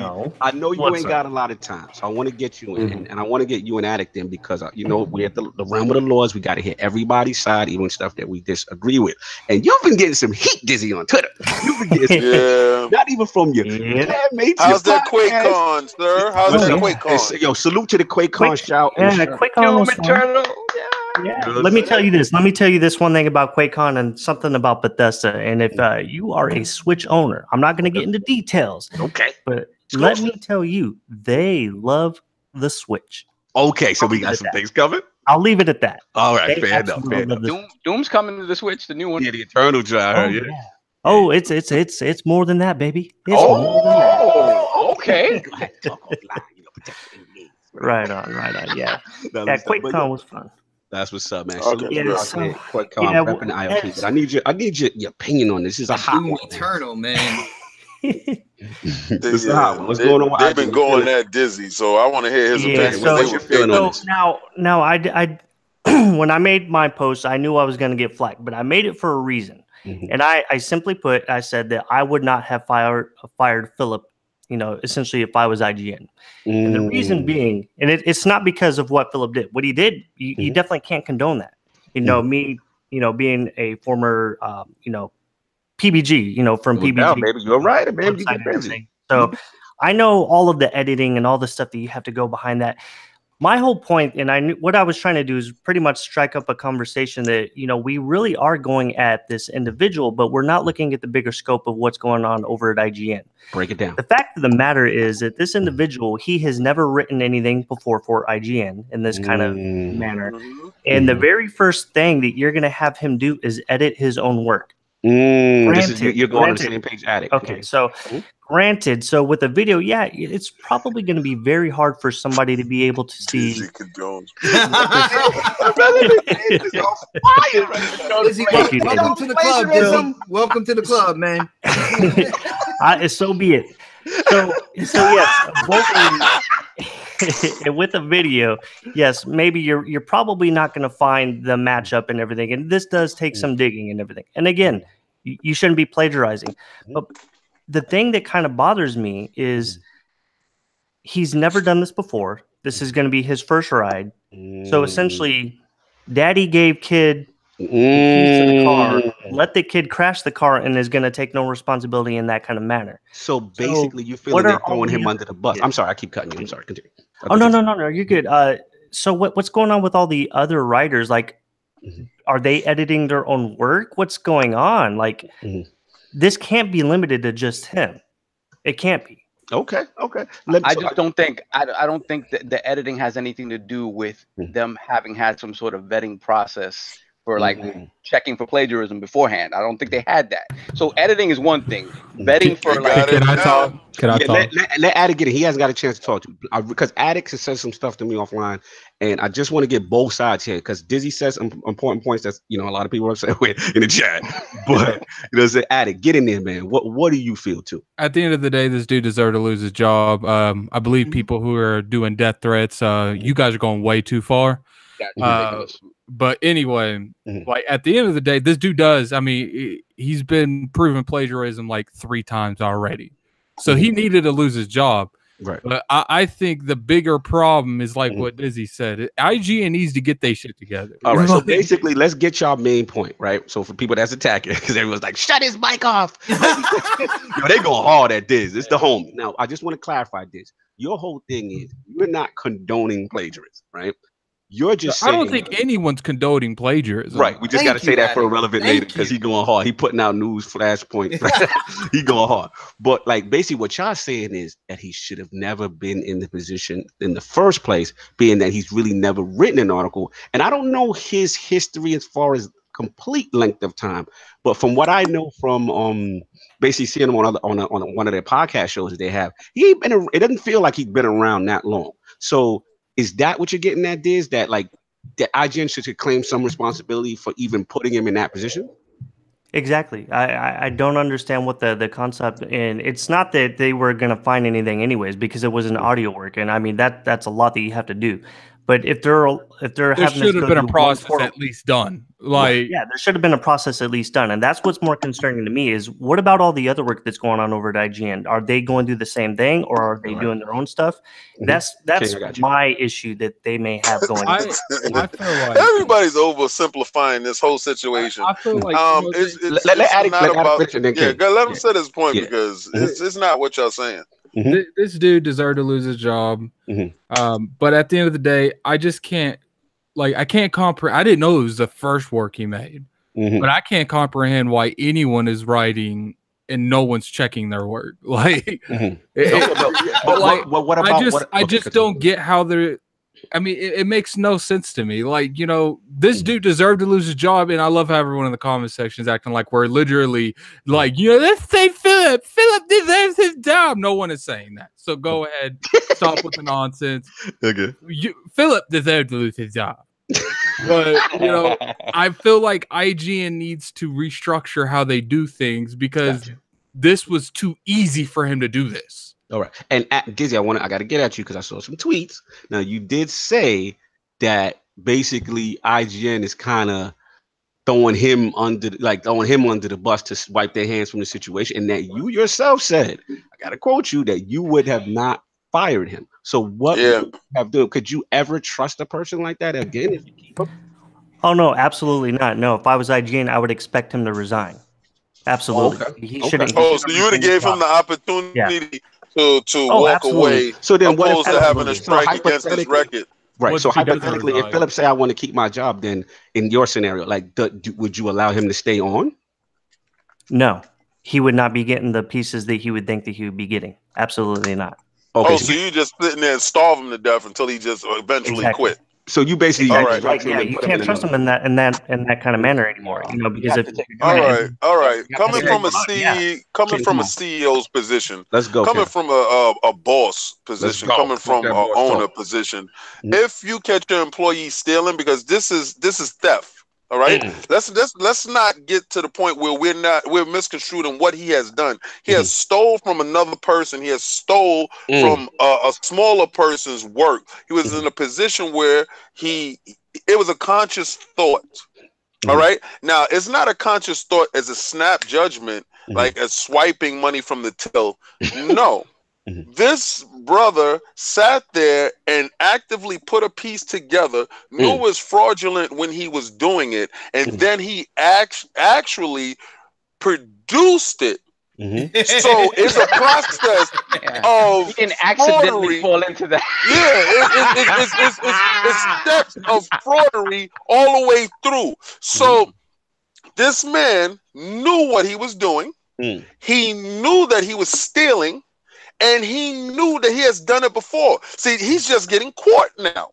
So this is the mentality of a thief. A thief, if he's never gotten caught, he will continue to steal. Now, I'm not going to put the onus on IGN. I'm not putting the onus on IGN. I'm putting the onus on the thief. IGN but didn't catch the thief. I just don't get I don't get how you're saying that no one's not calling him out. Like, I don't get that. I'm calling this guy out. He's a thief. But he's a fraud and a thief. I don't get how saying this dude should lose his job, but IGN should probably restructure how they do things is a bad thing to say. Like that's not a bad thing to say, but everyone's acting like it is. Listen, after loss prevention, we're not blaming IGN. IGN isn't to blame, but listen, shit needs to change over there. But you're talking, okay, all those people that's saying that are employees. I'm telling you from a boss's position. So right? when did you do you own a news outlet? Do you own anything like that? Do you own anything that can relate to this? Listen, I actually own businesses that actually can relate to this. If you ever had somebody steal from you, do you let them back in your house? You can relate to that, We're can not you? even talking about the same. It's stealing. He's actually stealing. I'm giving it to you in a simple form that you can understand. It's one thing to listen. We all. I'm gonna jump in for a little bit, and then I'm gonna give it back to King because this is really King's point. But it's one thing to listen. We all listen to each other, and we all have ideas. And great minds gonna think alike, right? There's gonna be some ideas that are similar, but this is structural phrasing, and you're structurally taking phrases and and putting them completely. And some of them, the majority of it was verbatim. Here's the deal, man. At the end of the day, there's something called you reap what you sow. Like I feel like he should have lost his job. Okay. All right. I feel like that is the repercussion to. Why is that in question? Like why is that part in question? But when you get caught stealing, you go to jail. When you get caught stealing, you get fired. When you get caught stealing, you get reprimanded. All right, back to the topic. The question. All right, I'm not even listening, Addict. All right. I'm listen. If you ain't gonna listen to me, what's the point of me being? I'm not listening to what you're saying because you're not letting me finish my point. I sat there and allowed you to finish your point. I let you finish your point. Let him finish, and then we're gonna give it back to you. Constantly jumping aside somebody's point. Now, anyway, so that you can't sit there and blame IGN for an employee stealing.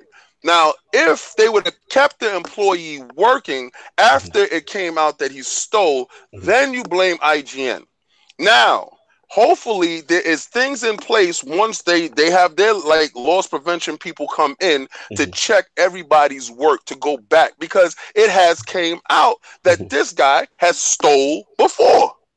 So it's not an isolated incident where Tommy made a mistake. No, Tommy's been a thief. He's just been a sneak thief. So now that we understand who and what we're dealing with, you take him out of the company. He no longer works for the company, and it's on the onus of the company. If this happens again, then the company is called into question.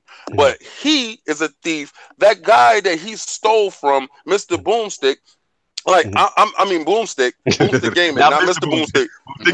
When I saw it, I was really heartbroken because I thought it was Mr. Boomstick. I was really heartbroken, and I was like, man, he's such a nice guy. Yeah. So, then when I DM'd you and you like, nah, it's not him. I'm like, oh, okay, cool. But it's not cool. But I was like, oh, it's not somebody that we just had on the show or whatever, because it really messed me up. And I watched the video and I listened to all the stuff, and I'm like, man, This guy actively, consciously thought about this whole process all the way through, and he hit send. All right. No, so we have to. That man is in question, not IGN. Now, afterwards, if it happens again, is IGN. All right, let me throw it back to Attic because he wants to get his point on. And also, I got a question for Attic. This is from Brap. He says, Attic, what is the solution? It's easy for us to say IGN needs to revamp their process, but we're also assuming that they don't have one in place. And what would you do, Attic, to catch a thief? So, Attic, let's give it back to you because your whole thing is, I think we all, shout out to Jonathan B, we all agree with each other on some point. I think the issue that we're having some issue with is IGN's role, and I think that's what Attic is saying. Great point, I think man. that's what it is. Right Dizzy is saying. So, Attic, I'm gonna give it back to you to defend your stance. What do you say to that about what could have IGN done better if someone's just stealing? I mean, at the end of the day, none of us run a multi-million-dollar media outlet. I could just give me the keys, I'm literally, I've never went to school for any kind of media. Like, I can't give you an answer. All I'm saying is this man was doing his first article and he was reviewing his own stuff. Like, how is that not a problem? Like, okay, but how is IGN supposed to catch a guy like that? What can you realistically do if you have an employee that, if you have set guidelines, if they have set guidelines, because we don't know, right? What can you do? How can you have a preventative measure if someone goes off the cuff and does their own thing? I think what Attic was trying to say is when it comes down to it and you get into the editing and stuff like that, there should be a separate team there that puts it together to check exactly what's going on and to check the information, not necessarily the reviewer's opinion, but to make sure that they are giving their own review. And I think what Attic is saying that is that they are a big enough company that should already be in place, and he should never be editing his own stuff. Okay, gotcha. And then let me give it back to Dizzy because he's the one that shout out to Relevant Native. Like Brad said, throw the grenade and ran away. He got everybody fighting. Yo, Dizzy, get back in there because I know you don't got a lot of time, man. I want you to defend your stance, and then I'm gonna go because I'm gonna go long. So yeah, I mean, I go back to the same thing that somebody made the argument to me about what I was saying was journalistic integrity. That's what Xbot said, and exactly what Addict is saying is how do you try to defend it as journalistic integrity when anybody who works in the writing or any kind of reviews or anything like that, we know that there are editors in place for a reason, right? And so whether he was caught or not, this is your first piece of work, and this is what they were going to do. They were going to have him edit his first piece of work. That just doesn't sound right to me. So what is going on with all of the other ones? Are they having them edit their own stuff?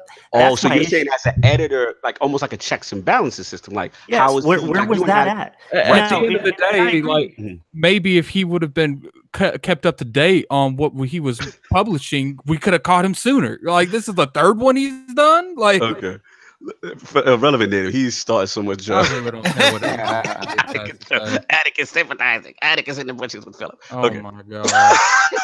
Attic, he's joking, man. Don't take it. Yo, native is cool, man. Native is cool, peach, man. Relax. He's fair. Look, let me jump in. I'm gonna go long because this one really bothered me. Like this is tough because at the end of the day, I know all the parties involved. You know what I'm saying? And first of all, I want to shout out to my man, Lord Brandon Tyrell from IGN. He did the right thing. He did the re-review. And also, I want to kind of give you the history. Like Lord Jose Otero, that's my dude. He was the Boogie Down vet, the host of NVC. That's how I first even came in contact with Philip, right? Because when Jose Otero left, I'm going to be real soft, I kind of fell off from the show. It lost its... Absolutely. They had Per Schneider hosting for a while, and they were looking for a host. They were looking for a host. They really didn't find their way. And no disrespect to none of those guys. I love Per. I love all of them. I met them all personally. They're great, good people. But at the end of the day, just didn't have it when Jose left. So then I watched one time. I think it was right around the time when the hacking stuff came out. And that's when I seen Philip. And I'm like, okay, this must be the new host. Let me check him out. And I was like, yo, the young boy got something. The young Lord, he's good. He's energetic. I like the energy. He had good news. I was really rocking with him. I said, yo, Nintendo Voice Chat Podcast, they back, right? And I was like, he's super talented. And then it's like, okay, the plagiarism accusations come out. I try to be cool. Let's see what he say. You know what I'm saying? But at the end of the day, plagiarism is inexcusable. There's no defending it. I don't care about your deadlines. I don't care about the stress. You are a paid journalist there to exude integrity and professionalism, while most YouTubers don't have those guidelines, right? And I said the whole great minds can think alike. But when you copying entire structural phrases, copy and paste, that's not a go, right? So then it's like, okay, he comes out with the video response. So I'm like, all right, let's see what he got to say. You know what I'm saying? Don't get me started with this damn response. No accountability, right? No remorse. Like the whole thing was like, stop attacking me and my family. He didn't apologize. He apologized to IGN. Yeah. I'm sorry. Attacking him is one thing, but his family, I think that's ridiculous. Yeah, but my thing is, right, no one's justifying that, but he's not taking accountability. He's not saying. I mean, I don't really think it matters if he takes accountability. Attacking someone's family is ridiculous. But that's not the point. You put yourself in that situation. Your act, not you, addict. Philip's actions. You know what I'm saying? Made him, he has to die on that sword. That's what he did. Now, granted, no one's saying attack his family members. You know how the internet is. The internet's stupid. You know what I'm saying? I'm not justifying that, for them to go after that man's family. But at the end of the day, it's like watching his video was like watching a drug addict who's a plagiarizer. Like in the middle of interventions, like I ain't got a problem, man. Thank you, Xbot. It's like you gotta have an honest evaluation of yourself, though. At some point, you have to have admission of the problem.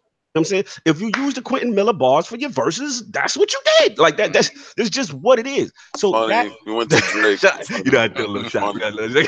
But listen, I told you can't mention Drake because you sold him to the dark skin community. Yes. Yeah, I showed him to the dark skin crew. Yeah, that's how I represent. You push the team. Talk about push it.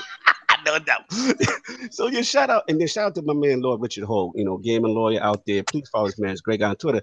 Like even he said as a lawyer, that was a terrible move to even do the video without any leak. Like you ethered yourself. You were soft. He had the nerve. Unmitigated gall to start and direct some diss bars towards Jason Schreier. And was like, Kotaku, go see what you find. And Schreier from New York. and then Schreier said, okay, no doubt, I got you. When he put the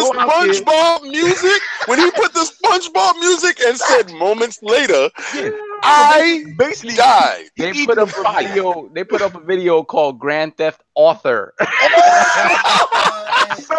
Not only did he eat them, he's like, well, you people that plagiarize, that's usually not the first time. You know what I'm saying? And he got the Engadget article where he did Samus Returns. He did his phrase stuff from Nintendo Life of FIFA 18. It's this whole thing, man. It's just sad. It's like I really like the kid. The thing that hurts is that I know Xbot how you feel. Like this is why people say media bias. This is why people. Well, Cognito, this is what I was gonna say. Like if you notice with this generation, like I said, these systems come with game DVR and stuff like that. There is a lot of passionate gamers out there. There are a lot of gamers that don't have that sub count that are doing quality content. And what I want to say is, and this is reaching out to the gaming community. I know we have leaned on IGN, on GameSpot, on all these like big gaming media sites, but it is so wide open now. Why not go and support those YouTubers that are? I feel where you're going, and I just got to cut you 1 second because at the end of the day, listen, you're right, you are right, but I got to give IGN this. At the end of the day, let's be clear. This is one isolated man's issue. This is one guy. Didn't Alana also leave IGN? And at some point in time, she was hinting to the fact that they were looking for clicks and views. This generation. Yes. You see what I'm saying? That right there. I'm gonna finish that's me chirping. I'm sorry. Yes, off. Look, I understand Dizzy's point. I understand Addict's point with the overarching narrative that IGN is overworking its writers. Alana, after she left, she specifically said, it was really hard. Like it was a lot of stuff. I was in the office all the time.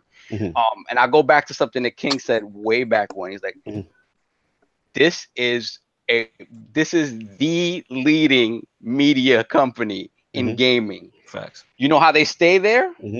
By trying to be ahead of the curve, right? Especially now that they're under attack by people like us doing what we do. Like they have to evolve, they have to change, and in doing that, the work environment is probably pretty damn stressful. That it goes along with the territory of being number one. So I understand that you can say, yeah, there's certain practices that need to be addressed. I'm sure after this, there are a lot of things that are being addressed. After a lot of the issues that were going on at IGN with the sexual harassment claims and things like that, issues were addressed, right? So trust me that all of this stuff now moving forward is going to be handled in a certain. But the thing is, they're at the top. They're at the top. If you want to be there, guaranteed you're going to work really, really, really hard. Right. Let me finish this point. And shout out to Santo. He's making some great points that I don't want to overlook. Shout out to Eric Jackson too in the chat. Funny stuff. All right. He's saying it's simply not feasible for IGN to check for plagiarism before most pieces go live. He said this is Lord Editor something. He's saying this guy does his thing, especially something like a review where you assume the editor/reviewer in question understands the incredibly basic concept of writing your own work. And again, I just want to be clear. Like I said, we have to. I know IGN is getting it right now, and rightfully so. You know what I'm saying? Maybe there is processes that need to be changed. All I'm saying is there are a lot of people over there that do fantastic work. You know what I'm saying? And it's sad to see everything that has happened as a result of this. But to me, it's more sadder that I can't defend this guy that I initially liked because he's not even taking accountability. If he would have just came in the beginning, I did it.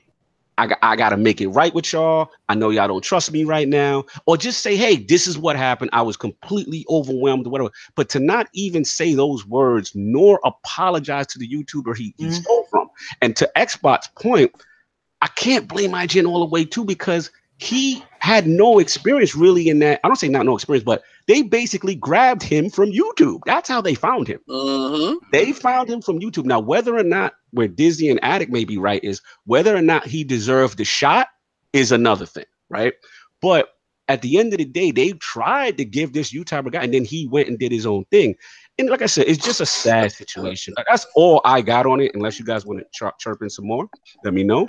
I think based on what he had done on YouTube and how he had performed at IGN to that point, in terms he of was like charismatic. Yo, I was rocking with this dude. I was like, yo, Nintendo voice chat is back. I think there was no reason to assume that he didn't deserve that shot. And if you look at his video reviews, right, a lot of the written review is just verbatim what he says in the video because he's like, again, it's something that you're recording ahead of time, so you're not there's not a lot of like he's just he's talking as if he were writing. So a lot of that stuff just translates to the page. So there's no reason to think that he was incapable of writing a written review. Absolutely. Master Shake says the same thing. He said, I was deceived too. I was hurt after seeing the video. Slow-mo. He didn't admit the plagiarism, but he thinks he has a shot at another job in this field. Yo, he's finished. You may be right. And that's probably why he's not doing it, because he's hoping his career finished. But he had to pull the video down. You know that, right? And then, shout out to Fonz also. He had the, you know what pissed me off? He had the nerve to monetize the apology video. Bro. You can't be monetizing the apology video, fam. Like, come on, bro. Like, it's bad enough. You looking bad out here in these streets. But I don't know, man. I mean, Addict is. I'll let y'all rock out and then we can move on. Are y'all good? I mean, if anybody wants an update of what IGN is actually doing, they're actually, from what I last saw, the co-CEO or the co-founder of IGN actually is reaching out to the to Boomstick about the monetization. I mean, if they really want to make things right, hey, I think Boomstick has a job now. Deserve a shot. And I want to shout out Boomstick because at the end of the day, the only positive thing I see out of this is the boy got his channel. He got to jump, man. Yeah, he got to jump. So huge shout out to him. Like, I gotta go and I want to check out his channel because you guys know I am down for common sense. I am down for true gamers making content out there and giving their opinions, doing decent reviews and stuff like that. So I gotta check out his channel, man. Yeah, man, absolutely. And like I said, that's the positive thing. That the guy, like you said, Xbot, these guys, you know what I'm saying, that don't got the subs and don't get that look. You know what I'm saying? At least this guy now, people are like, yo, this dude. It's crazy because nowadays people are blowing up on YouTube when it comes to console wars and what they call the crumb side of things. So dealing with drama and stuff like that. So that's why it's good to see like Iron Lord podcast, even to some extent. Next podcast, we're putting that common sense out there. We're talking about gaming, and we do our best to avoid. Of course, things are going to overlap in certain situations. I talked about kind of like I'm really disappointed in a certain YouTuber out there. He goes by the name of the Red Dragon because I used to watch his stuff all the time. But if you watch his Twitter now, he's taking a hot poker into the console war thing because he got triggered emotionally. Where he used to be out there with common sense, now he is fallen more towards the line of dealing with drama and stuff like that, and he doesn't have to. His channel made it. You know what I'm saying? So listen, I feel where you're going with that. First of all, salute to the Red Dragon. I like the Red Dragon. I'm going to put that out for myself. I don't want to make this an attack on Red Dragon because I really got respect. As far as what you're saying, I know where you're going with it. I've heard the narrative. You know what I'm saying? And I've heard, I haven't heard much of it. This is all I can say about that situation. Because I actually. Red Dragon's supposed to be on the show at some point, and I don't want to mess that up. But it's not about that. Really, this is what it's about. My bad. I know there are connections and stuff like that. But one thing you're always going to get from me, whenever you have me on, is I'm going to be honest. No, be real, and I'm gonna be honest too. And here's how I feel about that. At the end of the day, if he started his channel on doing one thing or enjoying one platform, and then all of a sudden says, hey, you know what, I'm not feeling that platform, I don't like it anymore, I like this, or I like PC. But that's all good, man. That's all good. He has the right to do that. Now, there's going to be repercussions and stuff after that based on your base and based on how people perceive you. But I can't sit here on my platform and attack a man for wanting to do his channel his way. That's all I'm saying. And I would love to have him on and maybe have you, you know what I'm saying, and really have you guys talk about, what you guys feel about. Dude, man, I was watching his like conspiracy videos and stuff like that. You know what I'm saying? I was watching his like complete like spectrum of content, and like what I saw on Twitter with asking like what this ain't gonna go well. Let's leave this. Let's walk away from this. Yeah, let's get right out of this. This ain't gonna go well because this has absolutely zero to do with any topic. So let's leave that alone. Leave it alone. Like I said, we will have him hopefully at some point, and like I said, hopefully at your point you guys can talk it out and whatever. But we're trying to stay clear of that. The job. We just keep keeping it cool. But man. So that's all I got really on this IGN plagiarism stuff. Lord Solve, what's going on there? Initiative. So this is, let's get it. Oh, real quick, just to put the exclamation on the last topic. Play Dead Let's Cells. bring it back, man. Yeah, play Dead Cells, y'all. Play Dead Cells. Dead Cells, please. Fantastic game. Okay, so this topic is kind of twofold. First is me geeking out, fanboying out, and then a little bit of factual stuff. So the first thing is that shout out to Redditor Cobriel for basically there's a rumor out there that there is some sort of letter of intent by Microsoft to purchase Obsidian Studios. Obsidian Studios. Bottom line, these guys were born to make RPGs. That's what they do. That's what they do best.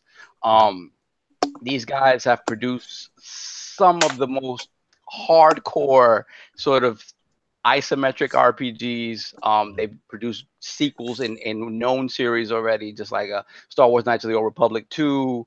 They did Fallout New Vegas. They've done Pillars of Eternity, their own stuff.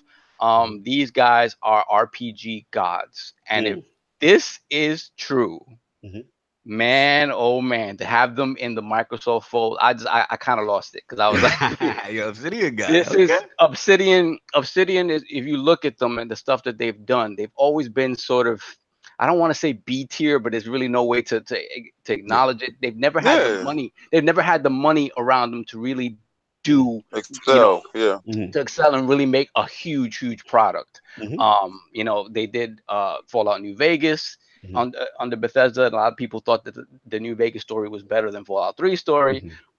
They did the Sith Lords Star Wars Knights of the Old Republic, which wasn't as well received as the original Knights of the Old Republic, but there were circumstances around that. So the thing is, if this is true, I'm just thinking about, $100 million budget, Obsidian RPG. I'm losing my mind. So I don't know what you guys think, but this had me geeking out because if Microsoft needs this, one question before I pass it. I'm sorry, finish. They need a true, like a big stage kind of. They just need if they have a true RPG studio in their fold that's just gonna focus on making stuff like that, that's a big plus. No doubt. Now let's be clear on the situation. So what about this? First of all, I want to shout out Tick podcast last night. Shout out to Sam, shout out to Cal, B Money, the crew. Anchor, where you at? I haven't seen you in a while. But I just want to say said Anchor was out on a date. Oh, okay. Anchor was in the bushes. But shout out to them. We missed them on Tick. And they really went in on this. And from my understanding, like I said, just want to correct me if I'm wrong. This whole thing centered around a letter of intent solve. Like this was. There was apparently somewhere floating out there. Someone saw this guy Cobril or whoever. Right. Saw a letter of intent from Microsoft to purchase Obsidian Entertainment. And I want to salute Lord Sam because again, he's been up on this. He's been following this thing. So pretty much, you know what I'm saying? This guy who leaked this thing is pretty credible, right? He leaked, I believe, one of the Playground Studios things before it happened, when that happened and stuff like that. And again, shout out to Lord Sam. Please watch TikTok like last night. That was a really good podcast. Yeah, they brought out was that from my understanding that the Obsidian guys had signed it. Yeah, you know what I'm saying? Yeah. So get Xbot, like, so pretty much they are like, yo, we want to get down with that movement. You know what I'm saying? So the pitch for them to be bought out, which is great. Oh wow, okay. So I had that all backwards. Okay, yeah. So that's fantastic because that means that they and it makes sense for them because again, the last few things they've done, Pillars of Eternity and whatnot, it's all been crowdfunded. Right. And these get funded very quickly because people know the expertise they have in the field. They know what they're capable of doing. So again, it's their realization that when they look at something like a Ninja Theory, or they look at something like Compulsion Games and what they're going to be able to make moving forward, having Microsoft's backing, I'd want a piece of that pie too. Yeah, no doubt. Southside told her, you know, I got you, bro. Yeah, definitely big vibe. Shout out to Jonathan B. Obsidian slid in them DMs, no doubt.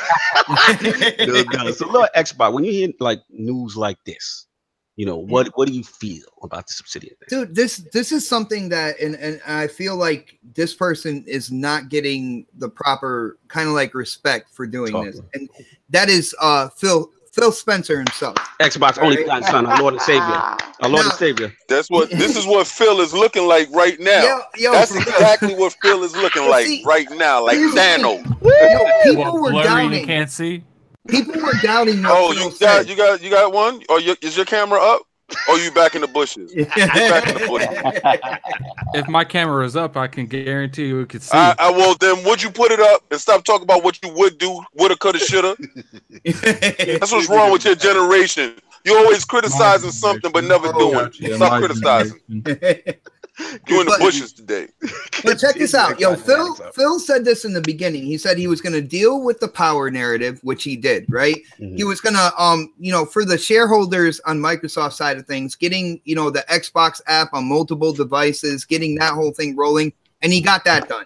So the next thing he said was, bringing games to the platform. And people, he did 2 out of 3 things. And then people were kind of like questioning if he was going to do the third. Now, to do the first, he had to take money from the budget and make sure that the Xbox One X got out in a timely manner. So they didn't have all that money to spread around in terms of getting studios, getting other games kind of on lockdown and stuff like that. So we're kind of dealing with that whole reaction to that action right now. You know what I'm saying? We have like Sea of Thieves, we have Crackdown, Forza Horizon 4, but people are asking for more. So what does he do? This E3, you hear 5 studios, and now Infinity Gauntlet moment. Yeah, and then Ninja Theory, which was, oh my goodness, because I'm a huge Ninja Theory fan. I didn't necessarily like Hellblade, but I have been with Ninja Theory throughout kind of like the life of that studio, man. Even going back to like Kung Fu Chaos, on the OG Xbox, and dude, I absolutely love what they do.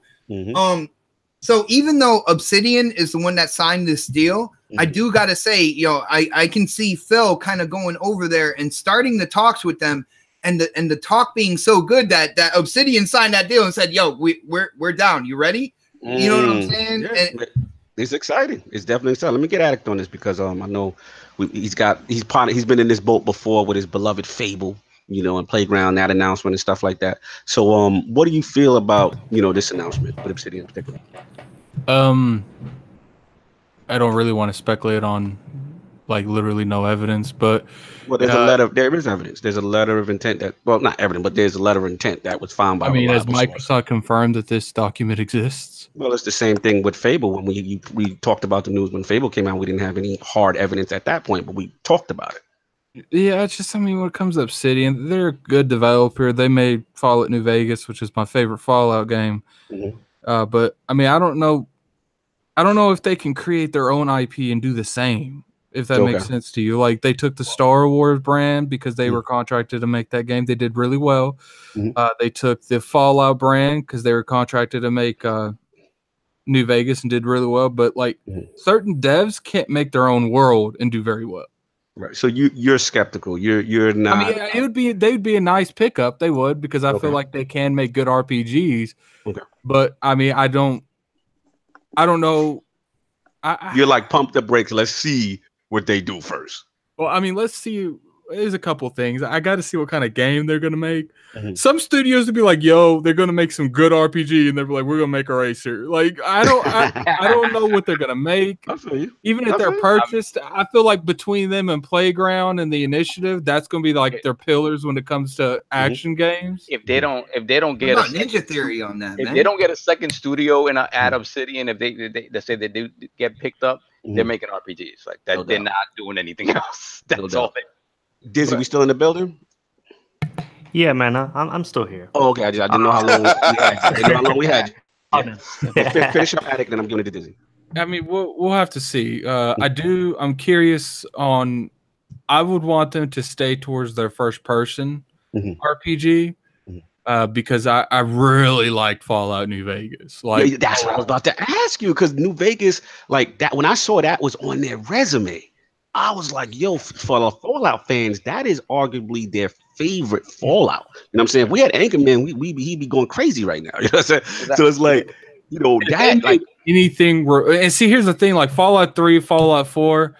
Fallout 4 is my worst Fallout game. So, you know, I feel like Fallout 3 was good, but Fallout New Vegas that's what created the faction system. Like, they got talent. Facts. They got talent, and I think the isometric RPG that they've made for years, it just doesn't, by look alone, it doesn't appeal to everyone. Like, it needs to be grander. It needs to be either a third-person RPG or a first-person RPG. The isometric stuff just doesn't. As soon as some people see that, they run away. Like, nah, this is, I don't want to do this. How would you feel if they took one of the existing franchises and made it like an open world?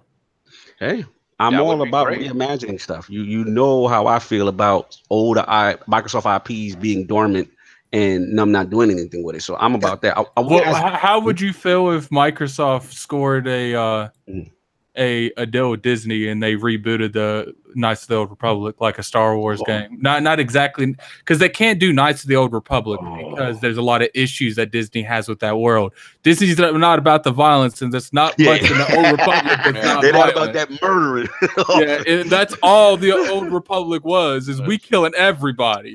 So if they like rebranded it and brought it to the new age, how Disney inspires, and Disney can make games, they just want certain guidelines to be followed. No doubt. How would you feel if they did that? I think that would be great, and I think that would be an option for them, because I think that the CEO said it, Fergus Urquhart, he said it before. He's like, I like making games in other people's worlds because you have set parameters to work with, but then they give you the freedom to do what you want within those parameters. So it's, you know, like you said, maybe they're not necessarily equipped to build their own IP and build something huge out of that, but they seem to be happy working in other people's worlds as well. So I just want to say two things. I'll get you, Xbox. Hold on 1 second. Yeah, no doubt, man. Yeah, pretty much something like, shout out to Sam Tober the chat. He's like, what if they made like something like a Fallout New Vegas 2, or have them make them something leveraging? I don't think Bethesda would let them.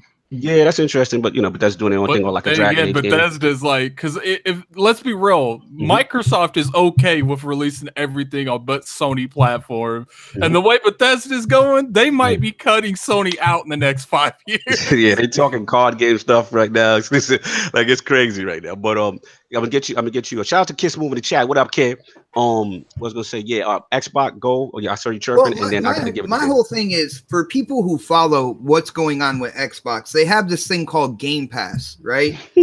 and if you hear what Phil and the people at Xbox, what they want this service to be, it's going to be the Netflix, but on the gaming side of this. So I don't understand why people would be surprised to hear these rumors or anything like that, because if they want Game Pass to be what they say they want it to be, then they have to be the company with the most first-party studios under their umbrella. All right, because when it comes down to it, you need exclusive content, and you need it there numerously, and you need it there frequently. So at the end of the day, like, this didn't surprise me. We're going to hear a lot more about a lot more studios, and we're going to hear rumors, and we're going to hear things come to fruition. It doesn't seem like.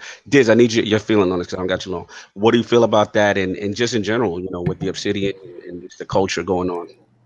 You know, I'm taking a little bit of a different angle. Does anybody else feel that this is like, it's like sports season, off season talk? Yes, it's like free agent side. It feels like off season talk. You know, I find it's kind of interesting because I do remember watching a documentary series thing on YouTube. They were actually interviewing Obsidian, and this is back when they were kind of talking about what was it, Stormlands that they were supposed to make, and it felt like that they were kind of sort of throwing a little bit of shade over the situation going on with Microsoft. So then I found that was kind of interesting and everything, but like, I mean, it's cool. I mean, I'm just ready to see with all these acquisitions or anything like that. I'm ready to start seeing what they're actually going to be doing and everything like that. I guess that's where I'm pretty much at. Yeah, you're not on the sign. That's cool for you, but it's like, yo, let's see the numbers. Out of curiosity, I asked on Planet Xbox, out of all the games that they've announced, who do you think is going to come out with a game first? Out of all the studios they announced, besides Forza, because that was obviously that's coming out first. But it's going to take a while for the 5 studios, but I do know Ninja Theory. They just like maybe 3 weeks ago or so, they put out that they're hiring for somebody in the kind of like the melee combat type situation.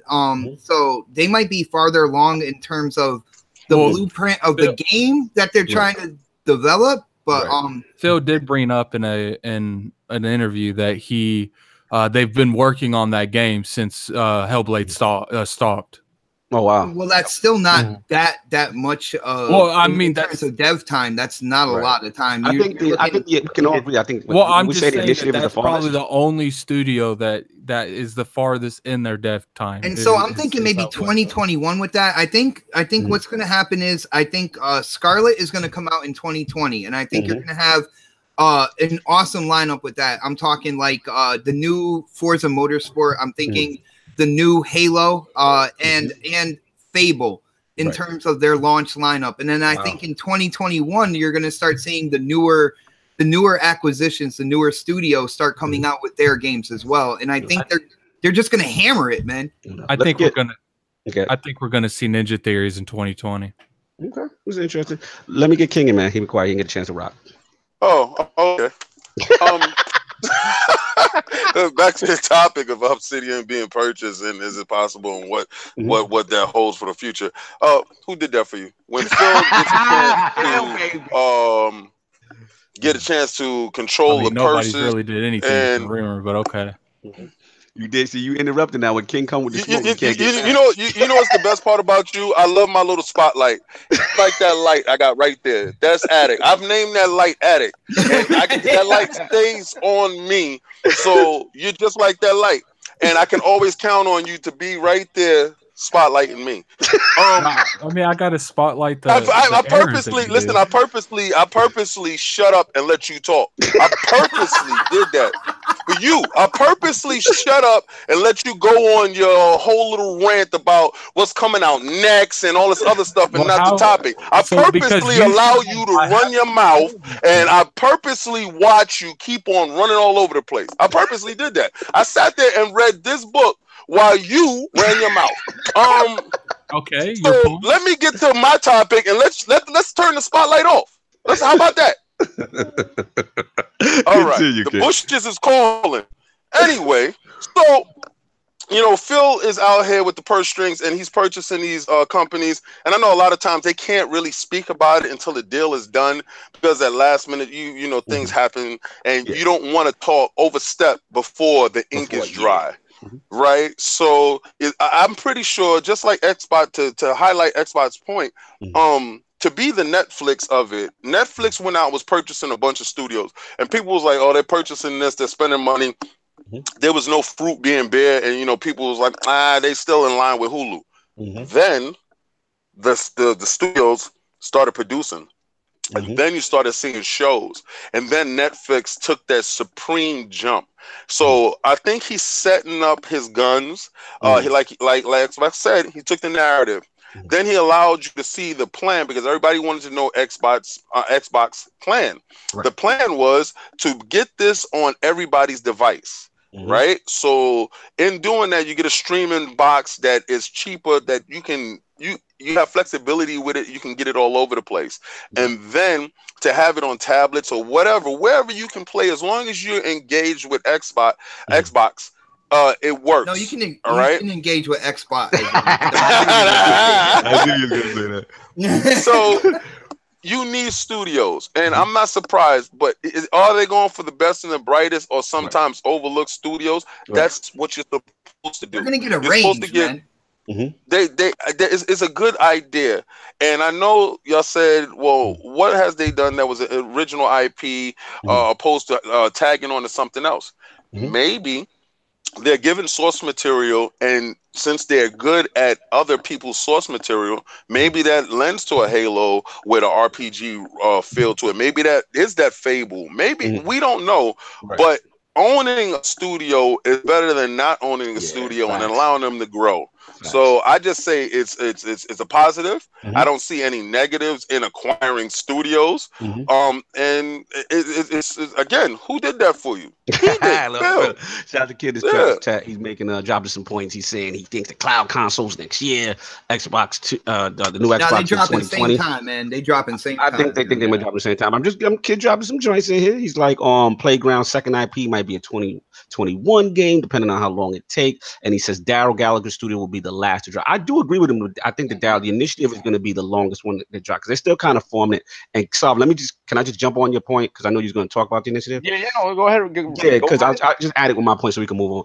But yeah, man, I mean, this thing sounds, they were talking that quadruple A talk. We kind of laughed at them because it sounded funny. You know what I'm saying? But at the end of the day, when we see these acquisitions, you know what I'm saying? They got the lead producer that was on Rise of the Tomb Raider and God of War. They got this other chick. She was a recruiter who did for, I think, Respawn and Riot Games, Microsoft Studios. Then we got this guy Christian, Cantamisa, lead writing designer on Red Dead and Shadow of Mordor. That's a big deal to me. You know what I'm saying? And then, like I said, senior director of portfolio planning.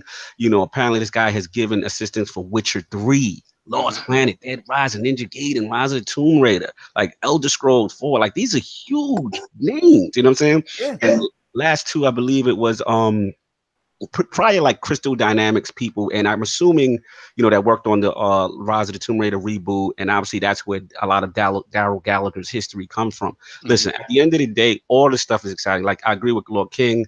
This is completely what you need to do. Whether or not, I rather it's like almost like Digi said, you're doing all these acquisitions, and people are like, yeah, but we need to see the games. But at the end of the day, I look at it like, look, you have all these different companies working and acquire, and then you have more chances of one of them making something fantastic, making something great. And to Lord Xbox's point, I do agree with their role on services and pushing Game Pass. It's like Lord Xbox said, it's got to be like a Netflix-like service. You got to have original content and a plethora of it, so that stuff grows and grows and makes people say, hey, I can't not have this service. You know what I'm saying? Because of everything they're producing. So I like what's going on. It's cool.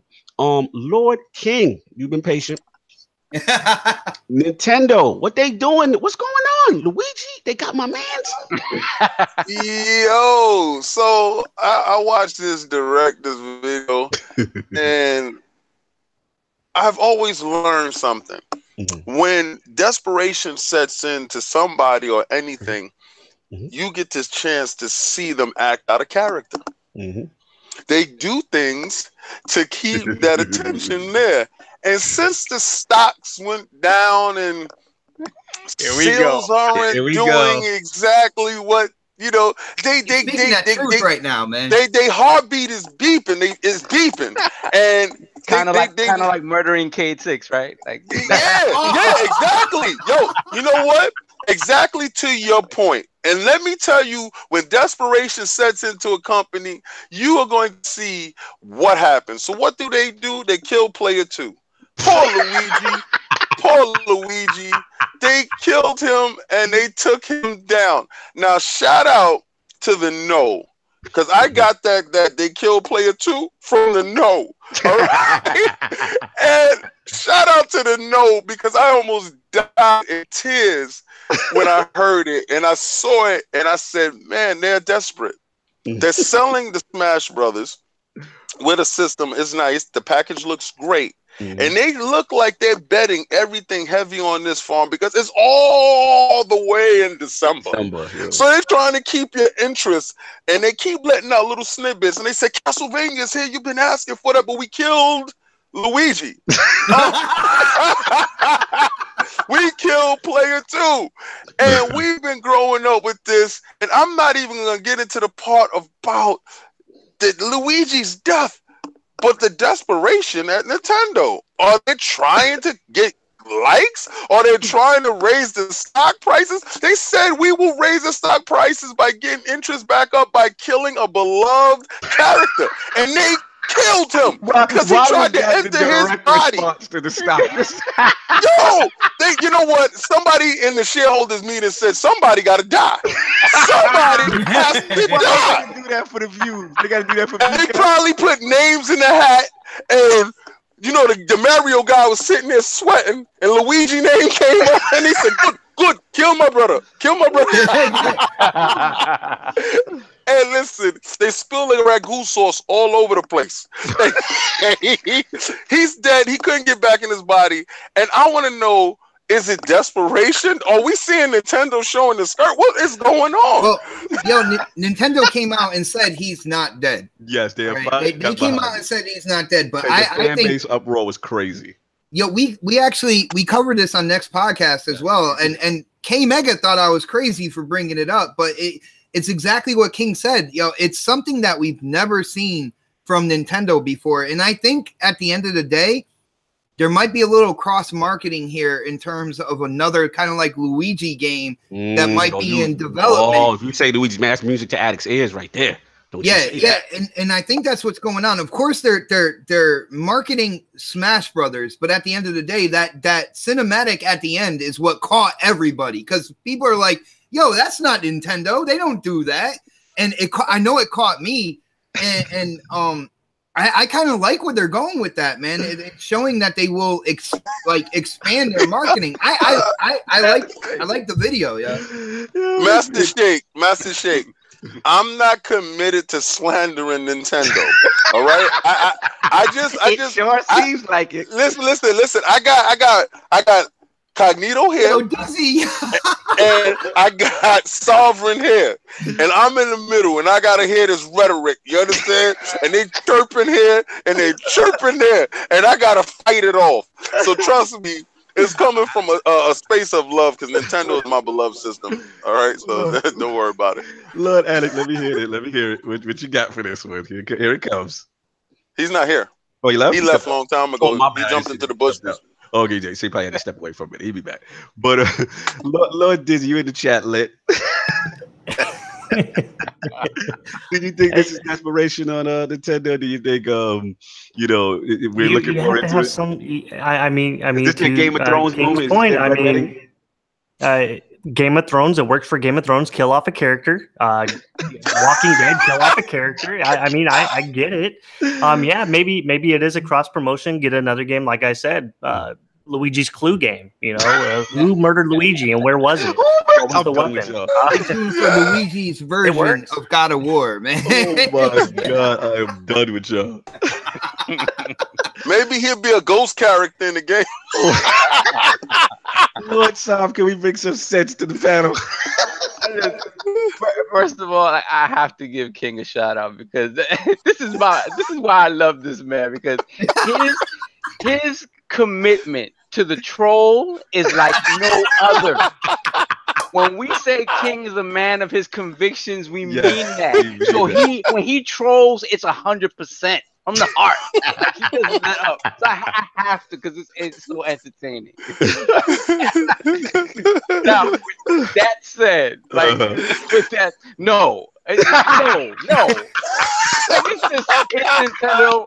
From what I heard, it could be it could be hinting at whatever's going on in the story mode in Smash, like people get murdered left and right. Because I think if you really want to set people ablaze, you murder Mario. Like you murder Mario, and then you're like, you can't do that, like, man. He's like, well. So who was that killed him? Explain, because Chief Tower was asking. Death killed him. Yo, Death came in and swung. Because the thing is, if you remember the Smash video from E3, like Ridley came in. I think he murdered Mega Man, and I think he damn near murdered Mario, right? So I mean, they're trying to get people excited for the game. Again, story mode is something, I don't know how story mode went over in the Wii U version, right? But I know it's something that people, like, apart from the versus competition stuff. So hey, that's all it is. But thank you. You said Reggie killed him. Reggie killed him. I want to shout out Xbot. Yo, I would. You know what? Reggie killed him. Who did that for you? I would. You know what would be funny though? That if Death took off its hood and it was Mario under there, he murdered. Oh, wow! Listen. When Death killed him, Simon Belmont jumped in and killed Death. So Simon Belmont avenged Luigi. Luigi was trying to get back into his body, but it was an eyeball that was crying. A face that was crying outside the window, and he got scared and didn't jump back into his lifeless body. That was Princess Peach, because there's been an affair going on for a long time, and nobody knew about it. That's the Smash Brothers I want. That's all right. Here's the thing. I want to shout out Xbot, the next podcast, because they had a great segment on this. And I want to shout out K Bang and them. Like, let's get to the overall thing with the Luigi aspect. Like how long is this man gonna be disrespected? How long are we gonna go through just the second-class citizen treatment? Can I ask a question? Go for it, Addict. When did they kill Luigi? They murdered him in the beginning of the joint, but it's Nintendo Direct. Smash Direct. The Smash Direct. Oh, you guys really took that in content? No, I did. But King on troll and say that they so desperate, that they're so behind because the stock went down, that they had at the board meeting. Dude, the only thing Nintendo was killing is Xbox. Yo, you can check this out, right? If that whole idea is working, if it worked for Destiny, they said Destiny was desperate and stock was low, they killed Kate. They killed the beloved character. They killed him, right? Nintendo desperate. They killed Luigi. Now, thankfully, because Nintendo was getting heat. And thankfully, they came out with a tweet. Nintendo UK in America, they just said, "No, he's not dead." I wonder why people needed to hear that from them. Like, just because they've never really done anything like this before. To King's point, like they've never really. Man, my son's story is that no. I mean, what's gonna happen? I mean, back to your point, Cognito. Like, why is this man always the step stool? I mean, this is his station in life. This is what he was created for, to be married. He is Charlie Brown trying to kick the football. Yeah! It never happened. And Mario moves the football and he falls, and everybody. He's the big joke of their universe, and I just don't get it. But get at it, finish. I ain't let you finish. Lost again? All right, we lost again. No, I'm here. Oh, okay, there you go.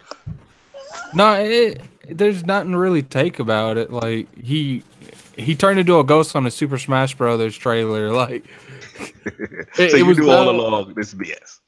I literally didn't even pay attention to that because that's how Super Smash Brothers are. Like, it's like the most violent thing they make. Yeah. Okay, not fair. Now I'm going to ask you this question, and so we move on from this. Obviously we know about the bundle. You know what I'm saying? And we don't think we got a chance to talk about that. Is in reference to like, they got that limited edition bundle. You know what I'm saying? And they coming with the GameCube controllers, though, man. That's because the game would have died at launch without the GameCube controller. Really? So it's that intuitive. About 60% of the Super Smash Brothers community will not play it without the GameCube controller. Really? It's that intense. Oh, I didn't know that. I did not. This would be my first Smash game. Wow. They brought it back for the Wii U. They brought it back for the Wii. Yep. Really? Well, actually, on the Wii, you could hook up the GameCube controller. So that's what's up. So look like they got the adapter. Looks like they got the little 4-player tap. You know what I mean? So you can get your couch co-op going on, beat it up. So they gonna run with that, man. So you know that thing most likely gonna sell like hotcakes. What do you feel about that Xbox? I feel like it made sense, man. People who are into Smash Brothers, like Addict said, there was a way to play with the GameCube controller throughout its history or whatnot. So it would just make sense to do it again. I think the controllers are hot. I think for people who are serious about Smash Brothers, because there are like tournaments and stuff like that, that is the controller that they are used to. And it only made sense to come out with the 4-tap and those controllers, you know, for everybody to play like they've been used to, man. No doubt. What do you feel about the solve? You feel like that bundle is going to do something out here? Yeah, that bundle. What? You have to ask him, man. Really? That bundle is probably outselling the game proper. Like, interesting. Because a lot of people, again, if you're a big Smash player, your GameCube controllers are probably in the bushes by now, so you might get a new one. So yeah, why not sell it in a bundle? I think is genius. Hopefully they make enough of it. You know, and they don't do a Nintendo like how Nintendo do. Yeah. Oh, we're only gonna make 50,000 and give it to our friends. Exactly. Yeah, I wouldn't put it past them. No doubt. Everybody finished with the Nintendo Smash. So we'll move on, get this thing moving. All right. So I just want to jump in. I'll make this quick. Pretty much what's been going on, and kind of what we set off the overlay shot, the attic on that, is this whole thing with Steam right now. And I want to set it off. I think Discord set it off this week, and pretty much they have this new online store that they're launching, and it was a little interesting to me because of the fact that, you know, we all know how big Discord is for online chat and video services against across a lot of platforms. They got 150 million gamers. I mean, they've been growing. So they actually said that they've been actually mulling the idea a long time. You know, they're gonna have exclusive games in it. They're gonna roll a beta out for it in Canada.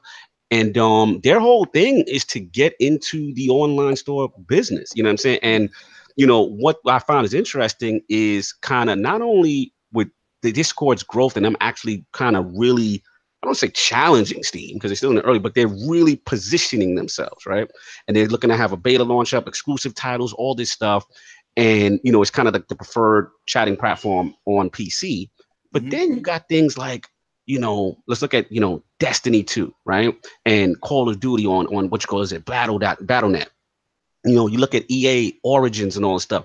You seem to have this pattern of flux out that people don't want to give Steam that cut, like the big publishers. Like they don't want to pay that 30%. And I just thought this was interesting. I wanted to bring this to the Lord, you know, the Lords of the table. Like, is Steam in trouble? And one last thing I want to make is that I want to shout out Lord Piscatella, you know, friend to the realm, MPD's finest.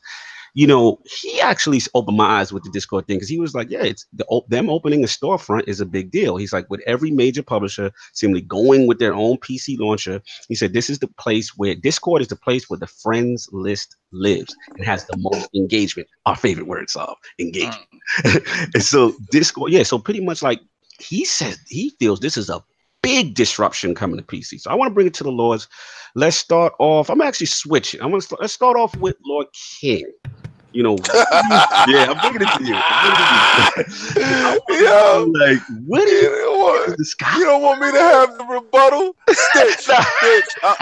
Stitch. I'm down with you, Stitch. Microsoft should just allow. I want Discord to do well. I want Discord to do so well that Steam loses stock and gets desperate and has to sell to Microsoft, and Microsoft kills off their Microsoft store and acquires Steam, and that works out in that way. I really wanted to do well. My bad, King. One big point I forgot, which is the whole thing of this story. Bethesda. You know what I'm saying? Yeah. I had no clue why Discord came in that. I'm kind of confused. Yeah, Discord came in it because you're asking like how they're Discord is actually opening their own online store. Like they ain't messing with Steam. Here's the thing though. Steam has been on, I would say, a slight decline, but as far as basically where they were, like I said, at maybe 2016, 2017, they maybe had 150. Discord is there now with 150 million. Like Discord is growing. Well, And see, like I said, like just telling how other people said, that is the default for the most part place to party chat and to chat on PC. That's like a fact. Discord is that big. So for them, I'm gonna let you go. Okay.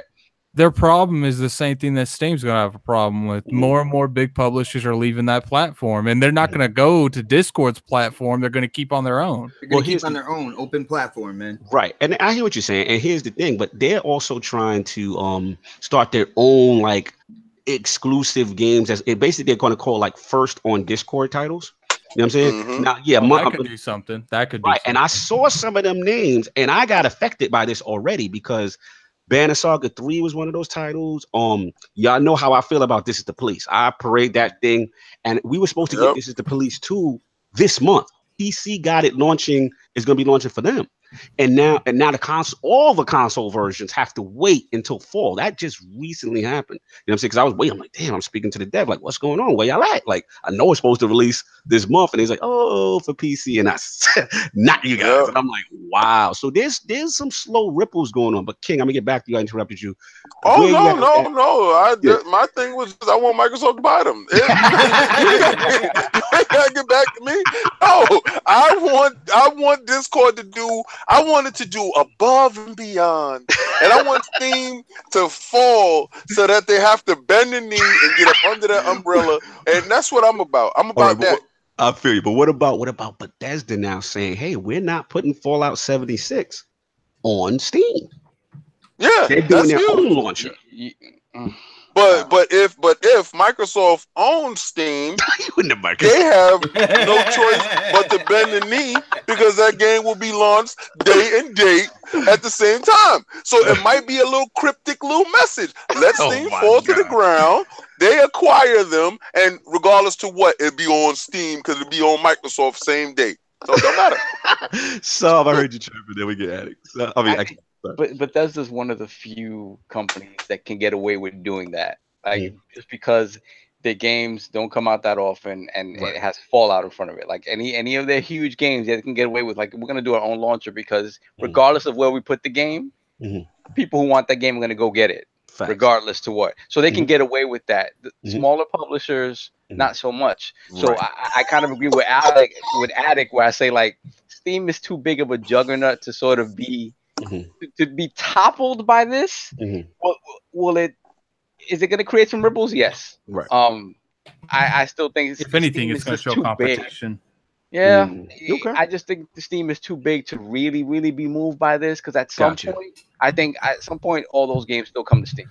Okay. And to clarify, because I wanted to defend them, I don't know if we still have Disney with us, but to clarify, at QuakeCon, people did ask Bethesda like, "Hey, does this mean all Bethesda titles moving forward?" You know what I'm saying? And they said, they clarified, they said no, just Fallout 76 right now based on the online structure of it, and that, you know, they still intend to bring stuff. Dizzy, did you hear anything in reference to QuakeCon at the panel with Bethesda? That's pretty much right on point. And the thing is, like, with their online port that they would have, they have to run that on their own. A lot of the online ports will actually have to go through Steam, and so again, you get more of the cut that has to go back to Steam. And so that's why 76, it doesn't make sense to put it on something like Steam. Now, is this going to hurt Steam? No. The big games have never been the bread and butter of Steam. It's always been the indie titles, all the smaller budget ones, and working with the indie developers. Is it going to even them out a little bit? Yes, because I mean, any kind of talk is definitely going to, you know, do a little bit, you know, as we see, you know, King getting all crazy over about Steam and everything. It's like, hey, what's happening? I gotta let Native know, because what's happening? I'm laughing at Jonathan B. He said Valve could be running out of steam.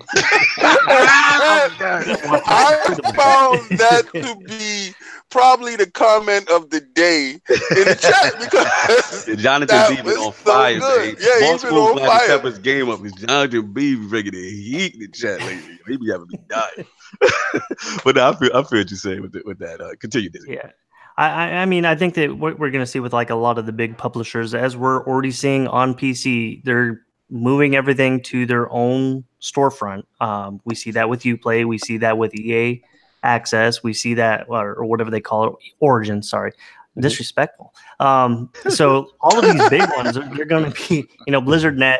They're just going to be moving on the PC over to something where they're not going to have to shell out that extra percentage. They're just going to run their own storefront. Right. So but let me ask you this specifically, Dizzy. What do you feel about the Discord threat specifically? Because how they've permeated and they've infiltrated that PC market, and they are the de facto, chat platform. Like, people are not, for the most part, using Steam like that for that chat aspect. Like, they're going to Discord and they're growing. So, like, you're not agreeing with like Piscatella's forecast? Like, yo, this is a problem.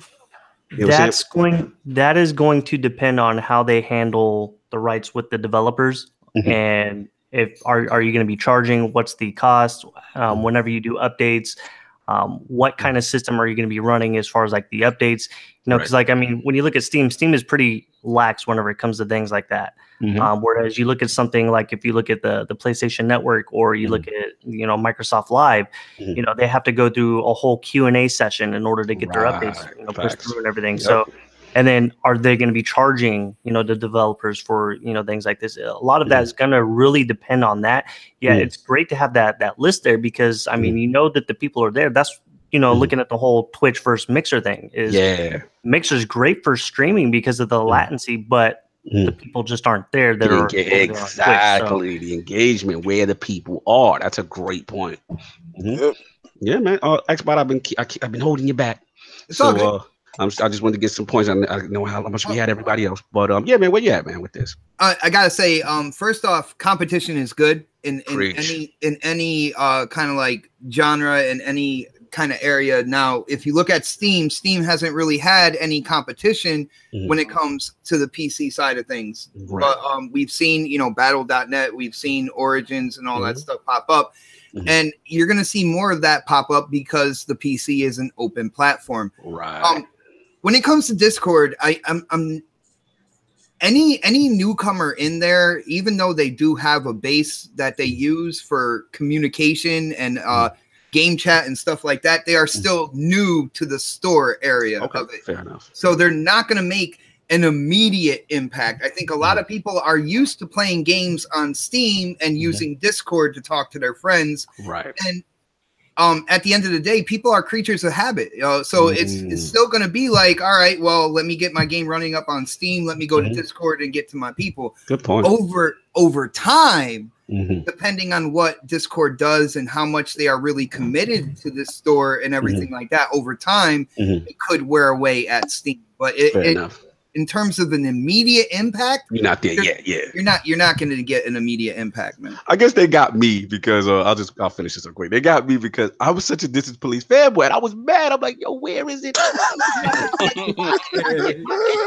And he's like, we'll have some announcements soon. And I'm like, all right, because I'm like, yo, I'm ready. You know what I'm saying? For that ILP coverage. And y'all know my Dizzy. No, y'all know my late night ILP LordCognito After Dark tweets with This Is the Police. And I put some images up. Y'all be like, yo, what is going on in that game you playing? Like, I'm ready. Yeah, for the drama. You know what I'm saying? So when I heard that, yeah, get at it. When it comes down to this, I don't think this, Bethesda saying, but Fallout 76. I don't believe them 1 second. Every Bethesda game's coming on that platform. I have no doubt in my mind. They're saying it's not because it's dedicated servers in the online structure. Pete Hines just came out with this statement like a few hours ago. That shocked everybody. Like they're saying now maybe future Bethesda's. Yeah, they said it's probably gonna come to Steam. No, they're saying 76 ain't. No, I know. I'm saying that all Bethesda games are going on the platform they're making for Fallout 76. Like, they can say what they want. They're not going to make this for one game. Especially when they get that revenue. They're like, we would have made this much if we stayed with Steam. Like, they're going to use the platform they built for that game. They're going to start releasing everything. A lot of people are really forgetful of how much Bethesda has an influence. They own the Dishonored game. I mean, they publish the Dishonored games. They publish the Wolfenstein games. They publish the Doom games. They publish Fallout. They publish Elder Scrolls. And those games are no problem. But they're saying, Pete Hines is saying, we will not bring. We are skipping Steam with 76. They said it's online only, and they have their own dedicated server. They're saying 100% it's not coming. I feel like if it was something, no, I'm not saying it's coming. I'm saying if it was just Fallout, because the topic is Steam in trouble. Right. And I feel like if they were just doing a one and done thing, they would put this on something like BattleNet that has a really good infrastructure for internet. They wouldn't make a whole infrastructure for this one game unless they had plans going into the future to bring all of their games to this platform. And if they bring every Bethesda game, that's EA that's already gone. That's Bethesda that would be gone. Ubisoft is in and out. They have all their games on Steam as of now. Kid Smooth said that Fox, what's that place that made the Warner Brothers just signed a deal with EA, so their games are not coming on Steam anymore. So you saying the opposite? You like, yo, Steam better pay attention like that. Look, like the Discord is not their trouble. Their trouble is these big publishers leaving their platform. Exactly. I see where you're going. My bad. And another thing, to put off what Addict said, when it comes to Steam, what new innovation have they done in the past like years or anything? They got to a certain point and then they just stayed there with it. They're not evolving or anything like with the industry that I've seen. Maybe somebody else who is really into PC gaming can tell me different, but from what I've seen, they got comfortable, kind of like what Sony did with music and stuff like that. They got comfortable, man. I think that's been the criticism of them for years, that they haven't made games like the way they've been living off of Dota or whatever, and they haven't been actually made a lot of games. They focused a lot on a VR, which is fine. They have the most advanced headset out there, but it's not hitting. It's not hitting like people had hoped that it was. So they're just kind of going with the flow. Activision's already left. Destiny and Call of Duty are on BattleNet. So like I'm telling you, sooner or later, the majority of the big publishers that have like 10 games under the that they publish yearly, EA's been gone. Now people are like, oh, games need to be on Steam. I'm willing to bet you if EA wouldn't have left Steam, Madden wouldn't be coming out on PC right now. Shout out Diago Pedral. Good to see you, brother. In chat. Discord is not the enemy to Steam. Steam's own enemy is the way they do business. Exactly. Now Discord. Now, what could really help them, Discord, is that they open up, that console-like experiences with like the Uncharted, The Last of Us, and that was only on Discord. That would do a damage because Steam doesn't really have that kind of quality of exclusives. Gotcha. No, this is a good one. It's very interesting. I thought, like I said, I bring it to the round table. Let's see what happens. But like I agree with Xbot, competition is a good thing. Let's speed this up. You're still doing We Happy Few Impressions, what at it? Yeah, that's fine. All right, this will be the last one we out here. So what you feeling? What's going on? I like it. I'm a couple hours into it. The game has a lot of issues. Shout out to I think it's Gearbox. They sent us the review code. I can't remember exactly. But I mean, the game has its issues. A lot of people I feel like this game's getting attacked. It's not really being attacked. It's being criticized. But I feel like the reason that I see so many people talking about it is because Microsoft bought it at the company at E3. Right. So they're first off, this game wasn't built with any kind of Microsoft money, really. Second, this game, it could show you anyone that's actually played. Has anyone on this panel played it? I have not. I played it way back in the beginning when it first went into game. Yeah, me too. I haven't played it since. Okay, so I'm the only one that played it. Yeah, you've got to break it down for us. This game has those moments where, like, it's really story centered. Okay. It's about you're in this land. You come across some items that remind you about your past. So you pretty much break out of this drug called joy. And the rest of the game is you trying to get out of this land that forces their civilians to take joy. So, and there's certain sections of the map where you have to be on joy to get through. Like, and joy is like that drug, Jay. Yeah, the moment you take joy, everything gets light, colorful. The game looks nothing like it did. I do feel like that aspect. I wouldn't mind if their next exclusive for Microsoft is We Happy Few 2, but done correctly. Because I feel like this game had a lot of potential. It was clearly under budgeted. They didn't have a whole lot of money going into it. That's the reason it was in the preview program. This game, it can really. You guys remember when Compulsion was announced? I was like, I don't know why they bought that company. Right. Everybody was saying after playing this game, I'm like, they have the foundation to make something that can top BioShock. So you're saying you see that potential.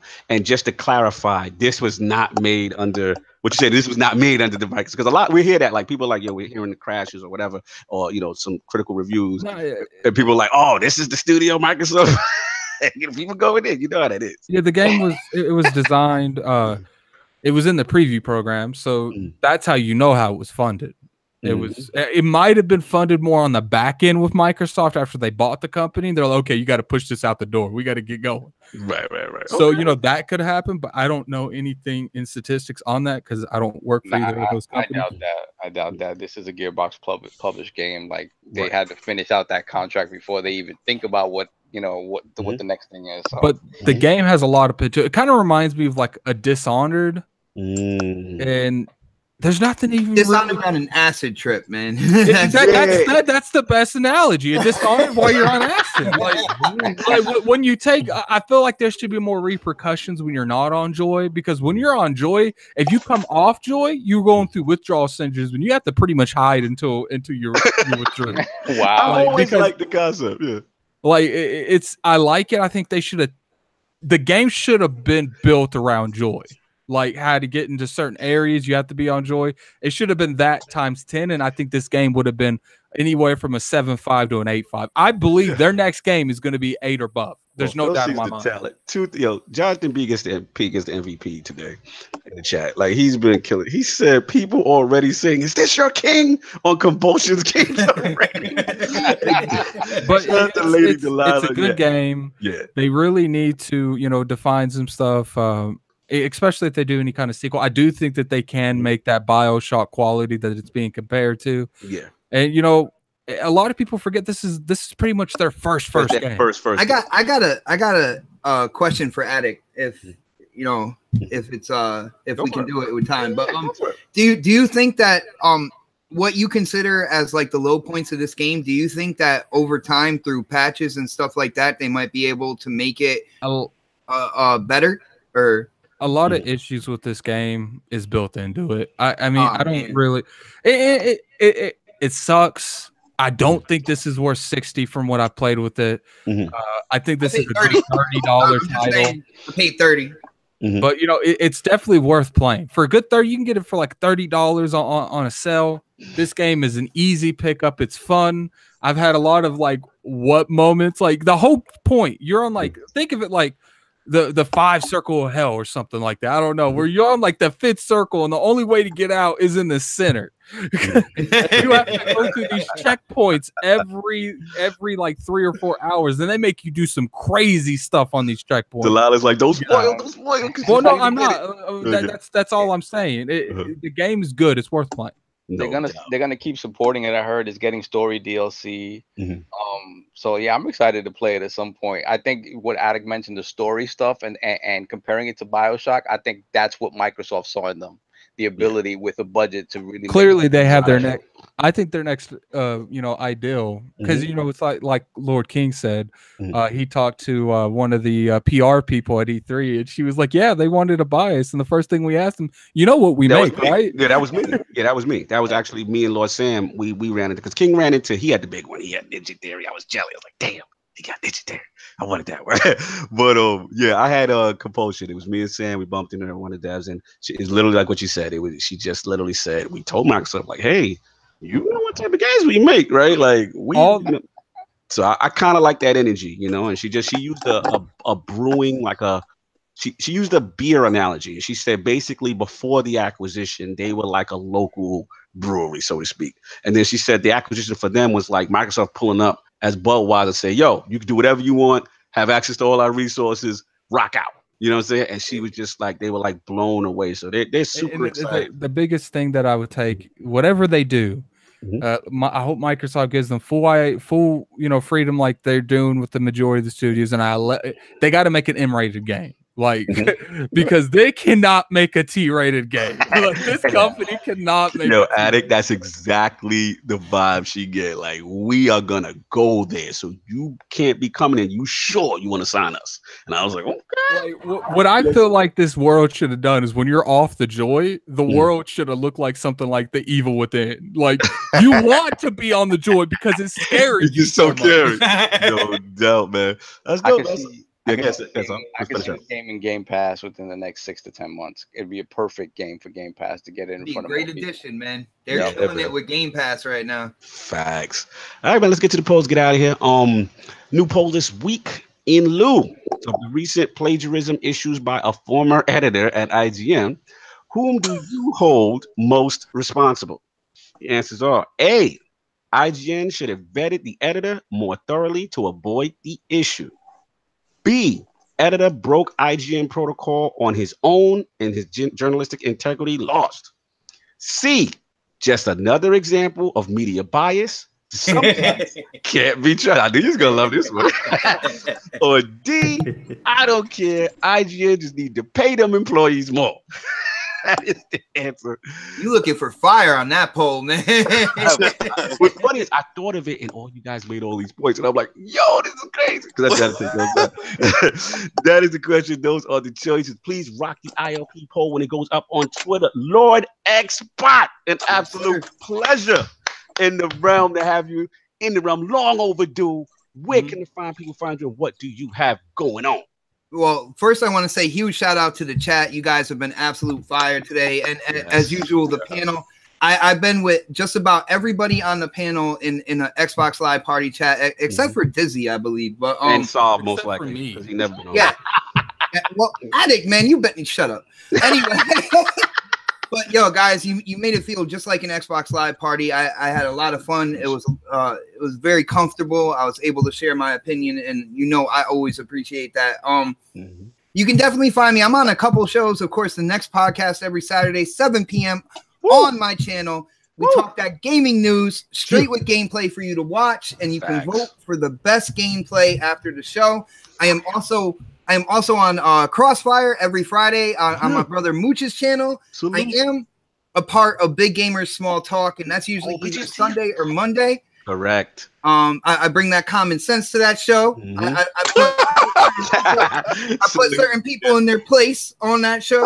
But, not only that, I am a part of something called CCC, which is it's on vacation right now until the fall. It is Coffee, Casuals, and Consoles. It is a podcast by O Snaps. I think she's gonna be doing some changes. We were usually going Wednesday during the day. I think there might be a time change on that, so stay tuned for that.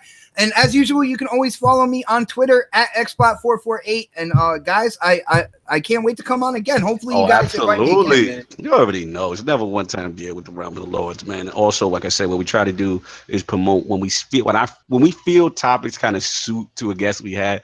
We'll try to stick in a cameo like we did Lord Dizzy if he was still here. I don't know if he's still here.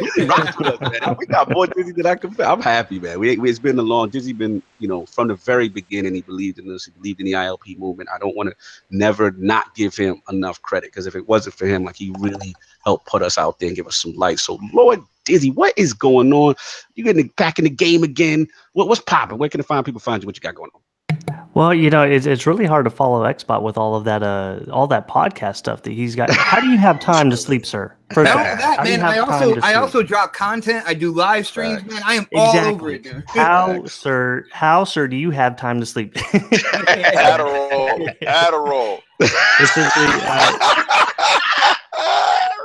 Yeah. I'm slowly starting to ramp everything back up. Of course, you can find me on Twitter. Where I'm supporting plagiarism. Apparently, relevant going on. I just had to throw that out there. But I've always believed in this movement and everything. And it's not about me believing; it's the way that you guys handle everything and the way that you present yourselves. And I'm always gonna be right here in your corner and everything. Love everything that y'all do. Yeah, man. Plug your show, plug the Twitter. Let's plug. Man. Yes. So, of course, at Twitter, we give the handle. You'll be able to see the Playback Gaming podcast. We've actually moved away from doing the website. That's a lot of stuff that goes behind that. And that's kind of why the topic that we started off with, I was a little bit passionate about it, and why I was a little bit disgruntled about what I saw was going on. But of course, we're doing every week. We were doing every other week, and so we're going to be doing every week. We're not a live show, so essentially, whenever we have the interviews, a lot of the stuff is pre-done and everything, but we want to make sure that we have the high quality. We're also going to be kicking with, if you haven't heard, we are one of the Tick affiliates. We're one of the newest ones on that one, so we're going to be putting out a little bit of content on that and everything. And I know with King's out here, pumping the Iron Lords podcast, Destiny clan membership and everything like that. And the reason why I'm not in that, there's other reasons, and there's content that I'm actually working on, and hopefully soon I'll also have a little bit of the Channel 5 / Iron Lords podcast. The originator. It'll be part of that. So be looking forward to that. That'll of course be on my YouTube. It's a small little YouTube channel. Hopefully nobody plagiarizes that. Anybody would give it 10 counts. If they do, we'll keep them around. Oh my God. Yo, Dizzy, man. I'm not gonna spill the beans because I know some of the stuff we talked about offline and what you got cooking, but I'm really excited for you to get that going because like I said, it's really exciting. And like I said, you just give me the call and we're gonna try to get that thing done, man. Really appreciate you back doing this stuff. And for the record, my boy not defending plagiarism, so he's back. He wasn't that. He just bringing inadequate, bringing some other points, but that's dope. All right, man. So Lord Addict, what you got going, man? What's going on? We can find you. What you got going on? Right now, I'm playing some knife game on my phone, but I'll be launching a video tomorrow on improvements that they can make on Record 2. It's actually it took me 4 days to make this video. Dope. So definitely catch into that. I'm on Twitter at LordAddictILP, so you can always follow me on there. Definitely follow me on there. I'm approaching 1,000. Woo! No doubt. When we gonna get that We Happy Fuel assessment, what they could do for that?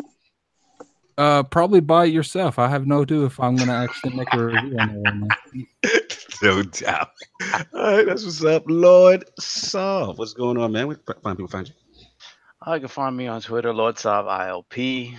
Playing a lot of freaking Metroidvanias on Switch. And this week I will. There's the shameless Switch plug. Here we go with the I will be online. Hey, yeah, I know I will be. I'm done with Destiny's story. I'm just gonna play everything online from now on. So, so basically, you're gonna play the game that everyone everyone plays together online, but be online. Together. Got it. I'll be online. I need help. I need my Sources of Hero stuff going. I still haven't done any of the latest Nightfalls and stuff like that, so I got to do all that. So I will be on. Real quick too, big shout out to our man Jay Fonzarelli. Check out his latest video on Red Dead Redemption. He breaks down the gameplay trailer. Yeah, that was good. He goes in. Rockstar, man. Every time a Rockstar game comes out, it's an event. And they went above and beyond. So they kill it, man. Yeah, they're killing it. So Rockstar's overrated. Rap said you need to pull your Destiny Clan weight. So Rap said that, by the way. I know Rap said that. Yeah, shout out to Fonz on that too, because I know I'm a Red Dead fraud, so I didn't even try to attack it this week. So I was like, what? I'm glad he put that out there. I'm saying, to show the appreciation of what's going on. But good point, so I'm sorry. Continue. Because I'm on a podcast with a bunch of Red Dead haters. So that's why I was shocked. No, that's not true. I was like, I don't hate it. I never really played the first one like that, so I couldn't really go in. But I don't hate it. I played it. Yeah. Dude, I say this for this specific reason. Everybody, when I mentioned Red Dead last time, yeah, they did attack you. They did it. And Fonz said we was frauding on the Red Dead subject. No doubt. All right, cool. Lord Ding. Where can people find what you got going on? Well, my fraud alert is going through the roof. Oh my God. I'm gonna have to call out Brap. I'm going to have to call out Xbot. I'm going to have to call out Lord Sovereign. We will see. Like Lord Brap said, he's back to daytime. We will see, sir. King, I got that Predator Sun Ghost Shell, by the way. Oh, good. I got it too. I got it too. You did. I gotta see that, man. Yeah, you gotta respect my inspect, bro. Pixar didn't happen, brother. Pixar didn't happen, man. Shout out to young Chris. Respect my inspect, bro. No, but you, sir, I would like to see you engaging more with the clan, brother. Yes, sir. I think I can do that. Thank you. I appreciate that. Stop frauding.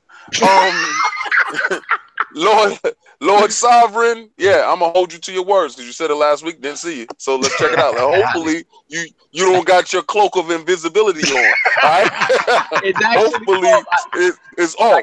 All right, hopefully I turned it off. I turned it off this morning. All right, hopefully you out there like surprise. Yo, check it out, King of all media. Let's see y'all on that Facebook, that Instagram, that Twitter. Nice. If you're not following every Lord here, start following every Lord here. We retweet, tweet, double tweet, back tweet, retweet, tweet. So we actually out here tweeting. So get out there. It's mad funny. And if you ever want to see the most random content out of the blue, just weirdo stuff, good stuff, get on that Instagram. I can't say it too much. You will see stuff that you like, what? I didn't know that. It pops up randomly. We have no rhyme or reason to what we put out, but I get surprised at what I see. I'm pretty sure you will be surprised as well. I'm just holding. I got some pictures and some stuff holding just in case people act funny. Oh I got some stuff. So clearly this is for me. Yes, sir. I got it. As soon as you pop your gun, don't worry. The clips is loaded. I'm ready. So, right. I got some old school out of pocket gaming pictures, but I reserved that because I know the retaliation record will be coming. Yes. Trollage will be off. Yes. I will make sure that everybody sign up that day. Listen. Facebook is used for promotional purposes only. It's not a situation where we are out there actively getting people to hang out and other stuff. Facebook is used as a community where you can go in there, you can interact with us, and you can see what's coming up. All right, so that's what Facebook is about. And that's about it. I'm about to get upstairs. First, I'll probably do some yard work, and if I don't feel like doing that, if I see the frauds on, I'll be on. King, check the chat. I gave people the reasons as to why, man. Okay. You said you be eating too much. All right. Okay. Oh, so you said that? See, they actually got a chance to see me drink a whole gallon of water during the show. So I told you that was monkey punch that he actually stuffed in his face. All right, yeah, I'm blowing it up. And that's actually hot monkeys. Look, 2 monkeys. They always doing some wild stuff. That's actually eating chips or whatever the hell. I don't eat. So wasn't me, bro. It is. No doubt, man. Like I said, shout out again, Lord Xbot, Lord Dizzy coming through, especially Lord this last minute. Xbot, man, long overdue. You will definitely be back in the realm. You already knew. We got history. We had a ton of fun. You know what I'm saying? Salute to everybody. So yeah, man. Like I said, make sure you guys hit the like, subscribe to all the Iron Lord Podcast YouTube channel and the Inner Circle Network affiliates. Let's give out our affiliates some shouts. Brat Podcast, NOG, 4 Guys with Quarters, and the Gaming Perspective Podcast, as well as PBG in the building. You know what I'm saying?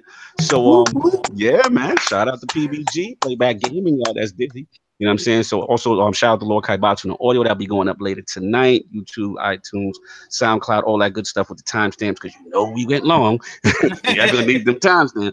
But yeah, man, and Flashpoints 26 and 27 with Ebontis are back up on YouTube, ILP YouTube this week. We had a lot of Forsaken info, man. We're killing it with content. Salute my boy Ebontis. He's working hard out here. We was a little double dip edition because we had the combat stream early in the week, and then the throb was huge. This week at Bunny was huge, so there's no way we could not talk about it. And lastly, Lord King, will Combat Talk be returning in a week or two? So because people have been asking. Oh no, yeah, Combat Talk. People's been hitting my DMs crazy. But the thing is this: I want you guys to understand. I'm not gonna bring you any subpar content. I'm not gonna bring you any subpar fights. All right, I'm not gonna give you anything that you have to stick your head up and say, "What did he tell me to watch? Why am I watching this?" That's not gonna happen.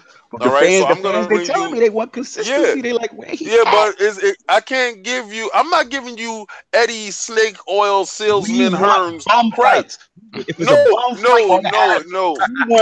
That's no. But if it's a good bum fight, you understand what I'm saying? Like I can't give you something I know that player A is gonna destroy player B, and it's not even competitive. It's not. I want y'all to understand that.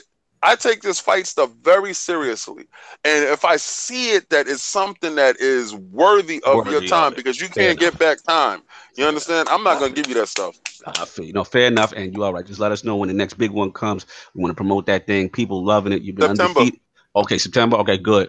And we might be doing that one live somewhere. The Lord. Oh yeah, we all be together. Hopefully, yeah. That's right. Let's get that popping. So that's what I got. Like I said, everybody enjoy your Sunday. If anybody in the rest of the realm has anything left to say, speak their piece. If not, we out of here. Peace.